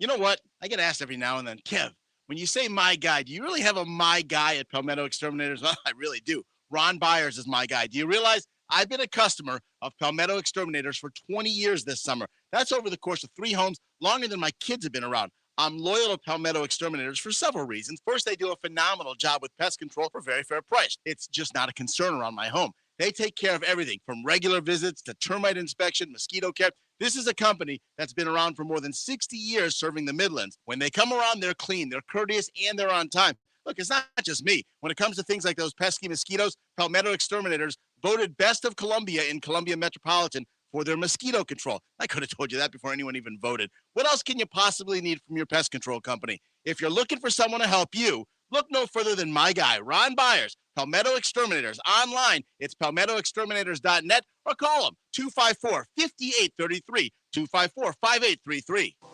You've waited to start the big project at your home. Wait no more. All Southern Construction is the local family-owned and operated group to make your dream a reality. We do home additions, sunrooms, decks, and porches. We can also do shingle or metal roofing, and our work is guaranteed. Whether it's a repair or a brand new addition, All Southern Construction will be with you from start to finish. Online, find us at allsouthernconstruction.com or give us a call at 206-4816. That's 206-4816.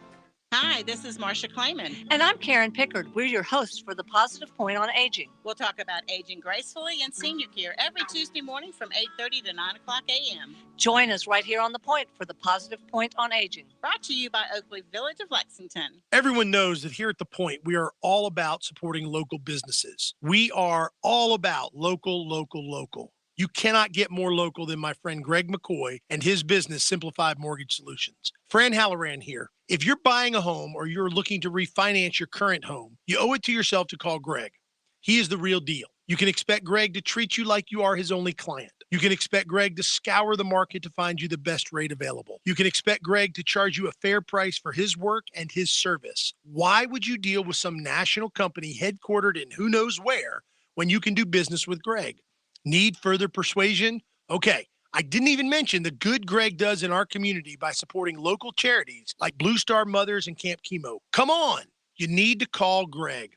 Online at simplifiedmortgagesc.com, or you can call Greg at 803-722-6044. That's 722-6044. Hey, I'm State Representative Chris Wooten. And I'm State Representative Micah Cassidy. Join us on Wednesday mornings at 9 a.m. on The Rep. We'll talk about everything that's happening in the State House and give you an insider's perspective. All from the General Assembly. So join us at 9 a.m. on The Point, 100.7 FM or 1470 AM.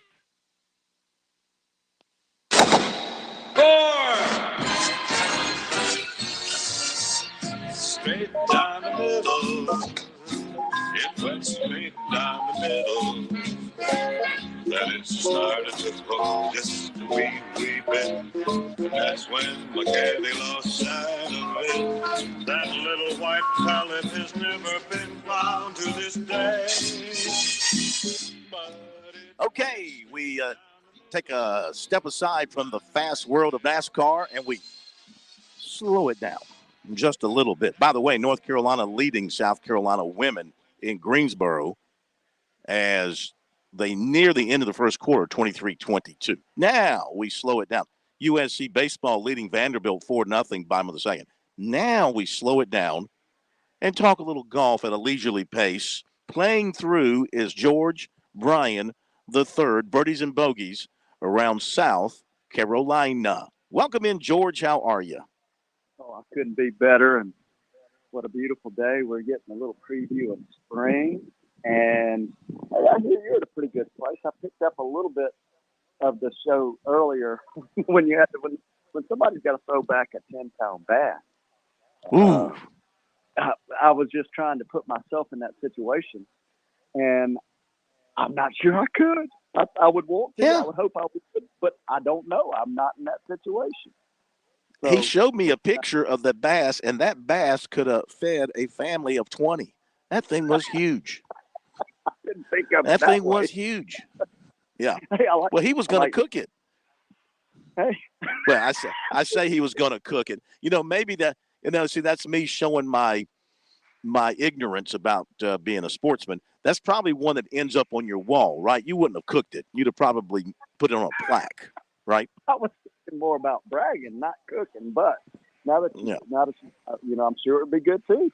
But that's probably what I like most about mixing it up with you. You just never can tell.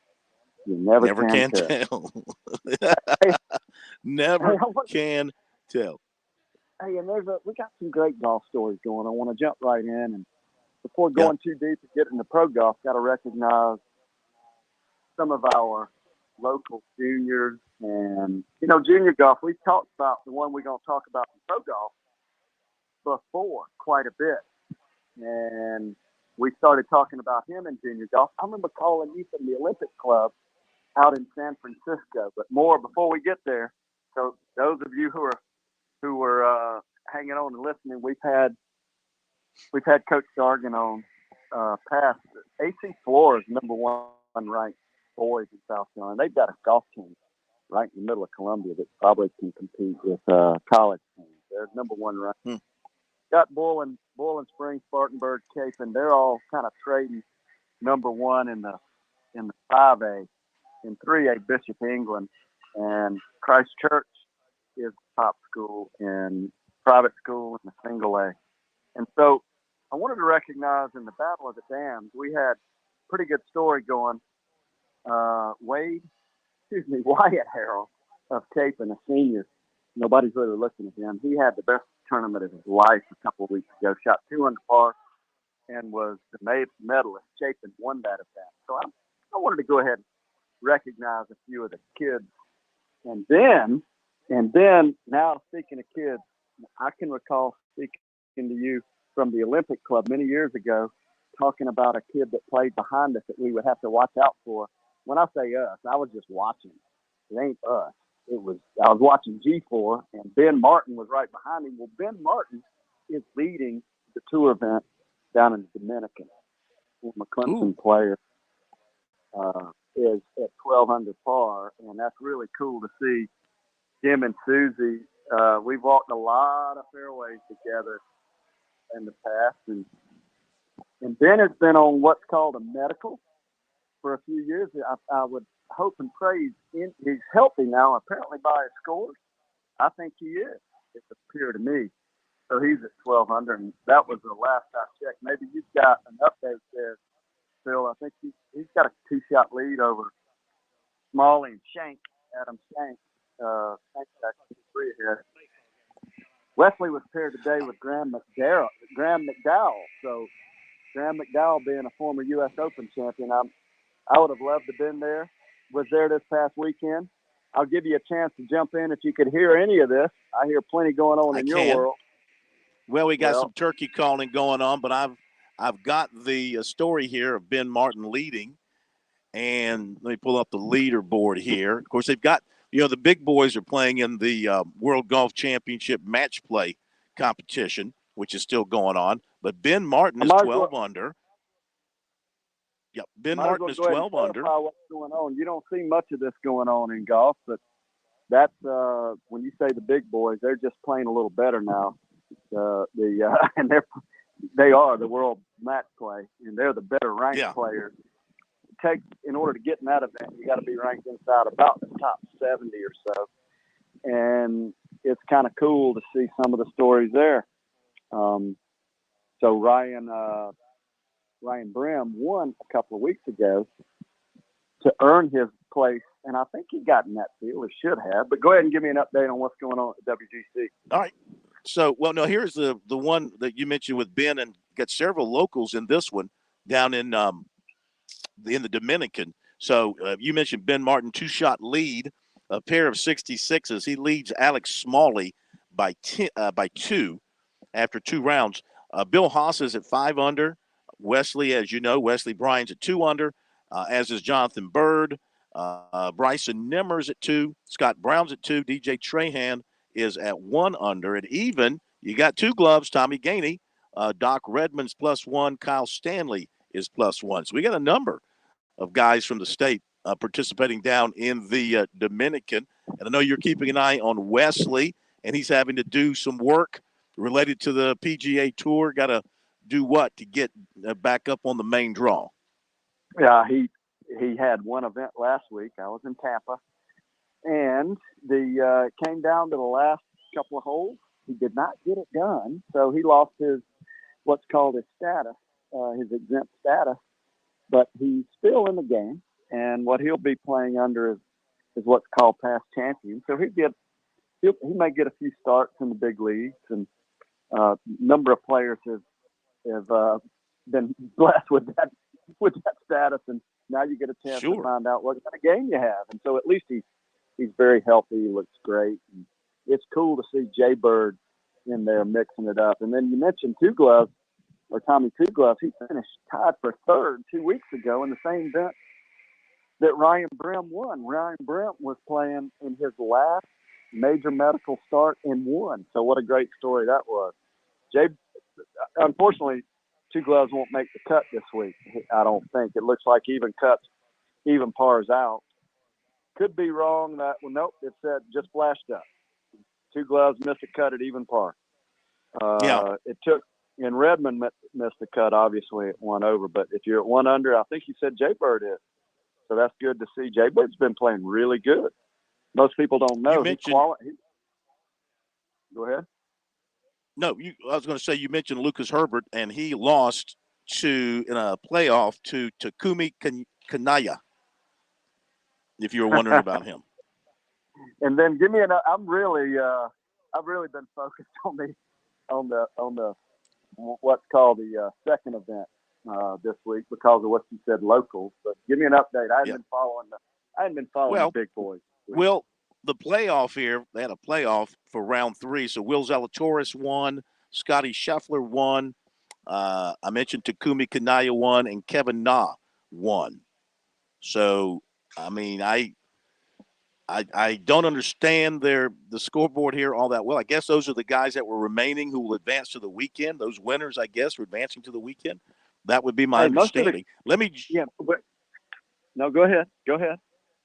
Well, I was going to jump quickly to college because we got some college golf going on today. Let's do it. Yeah, well, you got the Clemson Invitational.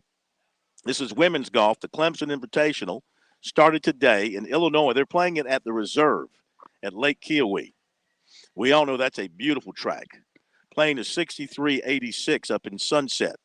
Illinois and Clemson are tied for the lead at +4, 292. Florida is +6. Furman is +7. LSU and Kentucky and UNC Wilmington are 9 over. Michigan State is 11 over. Your individual leader is from Notre Dame, Chloe Chivion. She's at 3 under. And Marina Escobar Domingo from Florida is at 3 under. Savannah Grewell from Clemson, that's the top score for them, is at 2 under. Then you got the USC Women playing in the Liz Murphy at the University of Georgia, always one of the top women's tournaments of the year. And the Gamecocks are at +7. They're 2 shots back of Wake Forest and Texas A&M. And Arkansas is at +6. Alabama, Southern Cal, they are +11. And your leader is Polly Mack and Michelle Morad. Mack is from Alabama. Morard, I think it's Morard from Southern Cal. And also Julia Lopez Ramirez from Mississippi State. They're all 2 under. And your leading USC player is Warapicha Anudut, even par 72. Warapicha Anudut. Not familiar with her. Maybe you are, George. I am not, but I'll tell you what, you are one of the best I've ever known as far as pronouncing names correctly, and I'm proud of you. No. I'm proud of you. No. They probably would not. I can guarantee you I butchered every one of those names. Hey, your first I don't think there's any doubt. Your first swing's always really good. And speaking of first swings, man, I just got to tell you, we got the best tournament in the whole world. It's the number one, most favored amongst everybody coming up just a couple of weeks from now. And it's an hour from here. And that's called the Masters. And it's the only tournament. It's the only tournament. And people want to know what the difference is. Well, the big difference is the greatest players in the world simply dream about playing in the event. Just playing there. Most of the great players dream about winning major championships. Well, in this one, they just dream about playing in it. In order to play in it, pretty much have to win to get there. There is a world ranking. They do bring in some of the world ranking players, but it's the number one. It's been in the top 3 top 3 sporting events in the whole world for 30 years.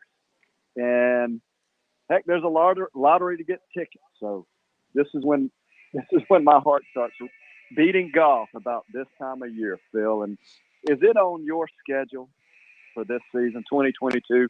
Will you be there?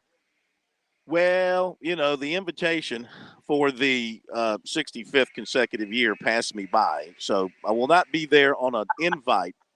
And I did not win a tournament to get in, and I'm not in the top 50 of the world ranking. So like the rest of the slobs out there, I'd have to buy a ticket. However, we do get a media credential, and the granddaddy of sports talk, Don Williams, will be there. Our buddy MJ Ward, who is a noted golf writer, he'll be there.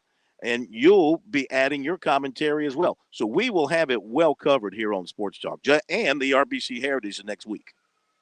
Yeah, that'll be fun. Will you? Did you already play in the Monday event at the RBC? The Monday qualifier? Oh, right, you mean the right. the media thing? Yes, we had that. We had that back in February. Yes, and I thought we had talked about it. I like to give you plenty of space so you can grow on. You can grow up. Yeah. When we sit in these, we get better and better and better. The older we get, the deeper into the show, the better we hit it. So absolutely. Well, hey, I enjoyed it. It's about that Same here. time. And until next week, tee 'em high and shoot 'em low. You got it, my brother. Thank you so much. George Bryan III. Great having him on with us. A lot of stuff going on in the golf world. How about this? Who saw this coming? Who saw this coming after last night, Chris Bergen? South Carolina, 7, Vanderbilt, nothing in the top of the third inning. The Gamecocks are putting a lumping on Vandy. Eister just hit a 3-run homer in the bottom of the second. Belkin an RBI double. Ector with a line out to right, sacrifice fly with an RBI. Braswell with an RBI single. And Eister, earlier in the game, another single for an RBI. So the Gamecocks have got 7 on the board. Sanders, through 2 innings, is not allowed a hit. He has struck out 3, walked 1. I mean, it couldn't be any better for Mark Kingston right now. No, but as the many struggles that the Carolina bullpen has had thus far this season, Phil, get all you can. Because a 7-0 lead, unfortunately for USC's bullpen, probably not enough. But that's a terrific start, especially as anemic as they have looked offensively here the past week or so. Pat tells us he plays with Ben Martin's old set of irons. Yeah, I just thought that was Nice. They were college buddies. Yeah, that's great. Well, if he wins, maybe he'll give you a newer set of irons. He ought to. USC women up 29-25 on North Carolina, 4:43 to go in the half. And the Gamecocks Transition are being deep. led by, Cook's got 10. Boston's got 9 and 9 already. The Gamecocks only shooting 36%. They are 16 all on the boards. Gamecocks with 9 offensive. They've got 10 second chance points. Fast break points. Points in the paint. North Carolina's up 14-8. Mm-hmm. So it's a tight one. Free throws, Gamecocks 5 of 7. Tar Heels of 4 of 6. How about All this stat? The Most surprising points thing is the Gamecocks hitting 4 of 8 from 3 so far. Told you.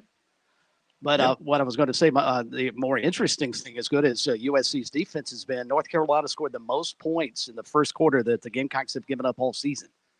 Now, USC has tightened up the defense here in this second quarter and had to, because North Carolina, the reason they're hanging close is they've gotten a lot of easy baskets. They are a very athletic team, and they've been getting up and down the floor quickly on the Gamecocks. Yeah, they actually led at the end of 23-22. We're going to go to the break. We come back. We give you the recruiting. Major Downer has told me he's done for the night, so we will come back, wrap it up with recruiting, and update other baseball as well. And wrap things up from here at the Sportsman's Classic. We remind you to get out here to the Sportsman's Classic. They're about to close up tonight, but they'll open at 9 tomorrow morning, go till 7 on Sunday, 11 to 6. We'll be back after this break.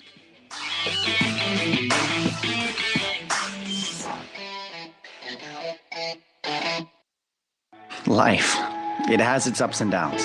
Sometimes it's little things like hitting every red light or dropping your cell phone. Maybe it's the bills, rent, or pressure at work. But when it comes to the South Carolina Education Lottery, you should never feel like playing will solve everything. The lottery is a game. It's played for fun. So set a dollar amount. Expect not to win and make sure responsibilities, family, friends, and work come first. Visit playresponsiblysc.com. The countdown is on, and Columbia Fireflies baseball is right around the corner. Join us at Seger Park for Fireflies opening night Friday, April 8th at 7:05 p.m. as the Fireflies battle in-state rival and Atlanta Braves affiliate, the Augusta Green Jackets. Make sure to stick around after the game for Fireworks Spectacular. Fireflies opening weekend continues Saturday, April 9th with our Royal Celebration and another post-game fireworks show. Bring the whole family for Sunday Fun Day where kids can run the bases after the game. Tickets start at just $5. Visit FirefliesTickets.com to get your tickets today. I'm attorney Jim Corbett. I love sports, and I've helped people for over 30 years. Contact me at jim@jimcorbettattorney.com when the insurance company won't pay your claim or you have complicated issues. Some other business causes your business to lose money, jim@jimcorbettattorney.com. When you lose a relative and find out you got cut out of a will or don't get what was promised. When you have serious injury, like from a wreck or mishap or on the job, jim@jimcorbettattorney.com. All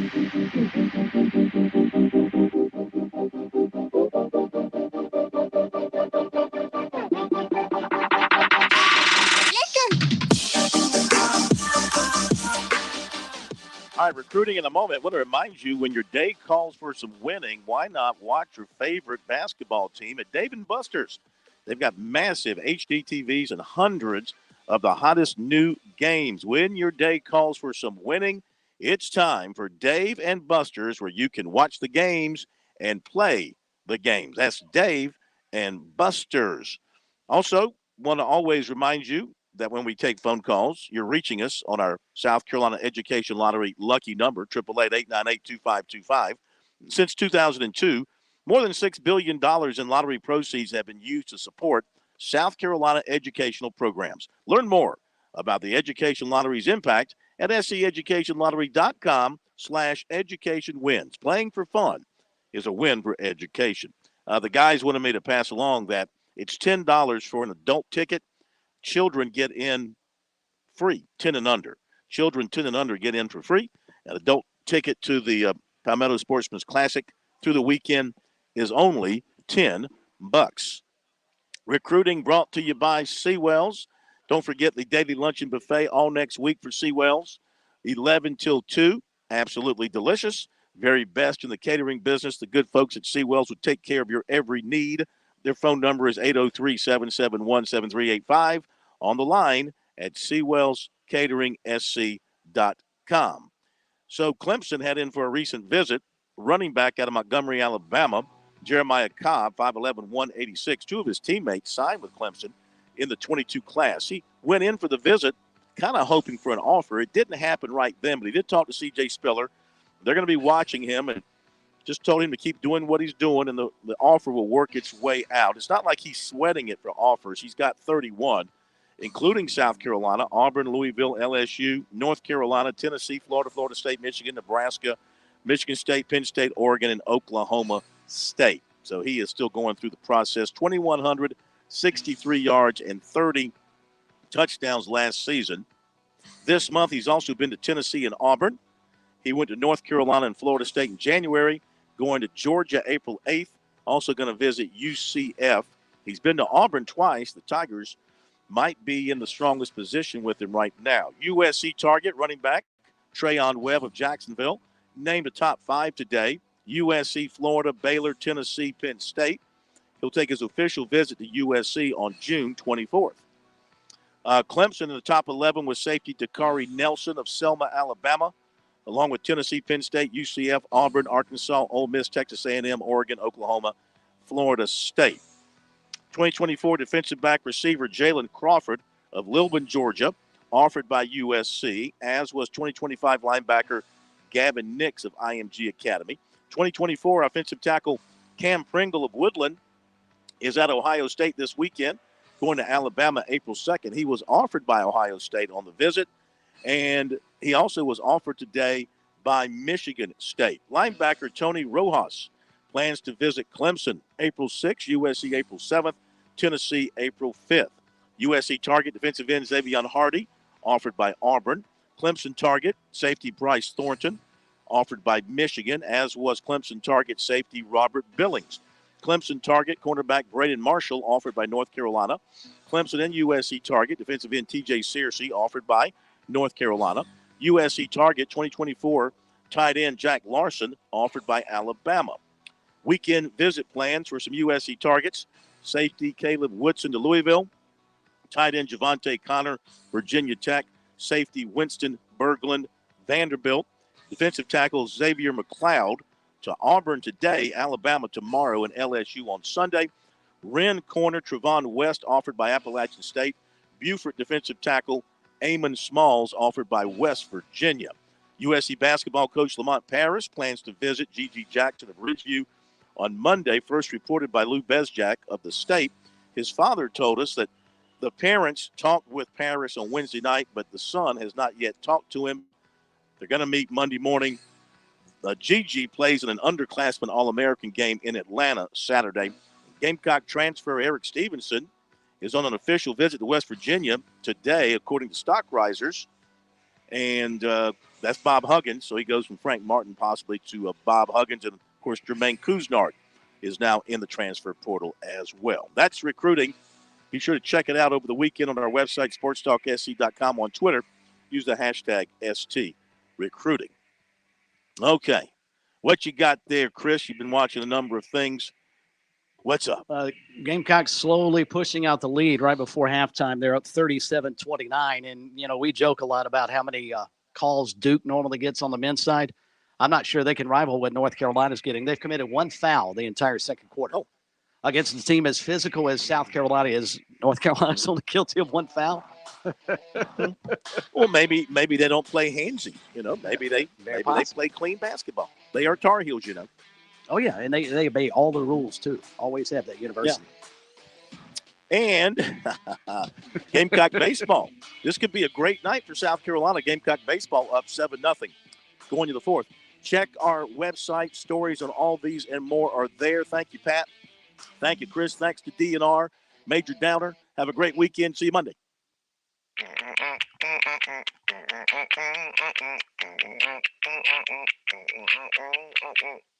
Someone will be right with you. The Point. WQXL Columbia, W264DF. Grills, outdoor kitchens, and fireplaces. Spring sizzle starts with Bart. This is 100.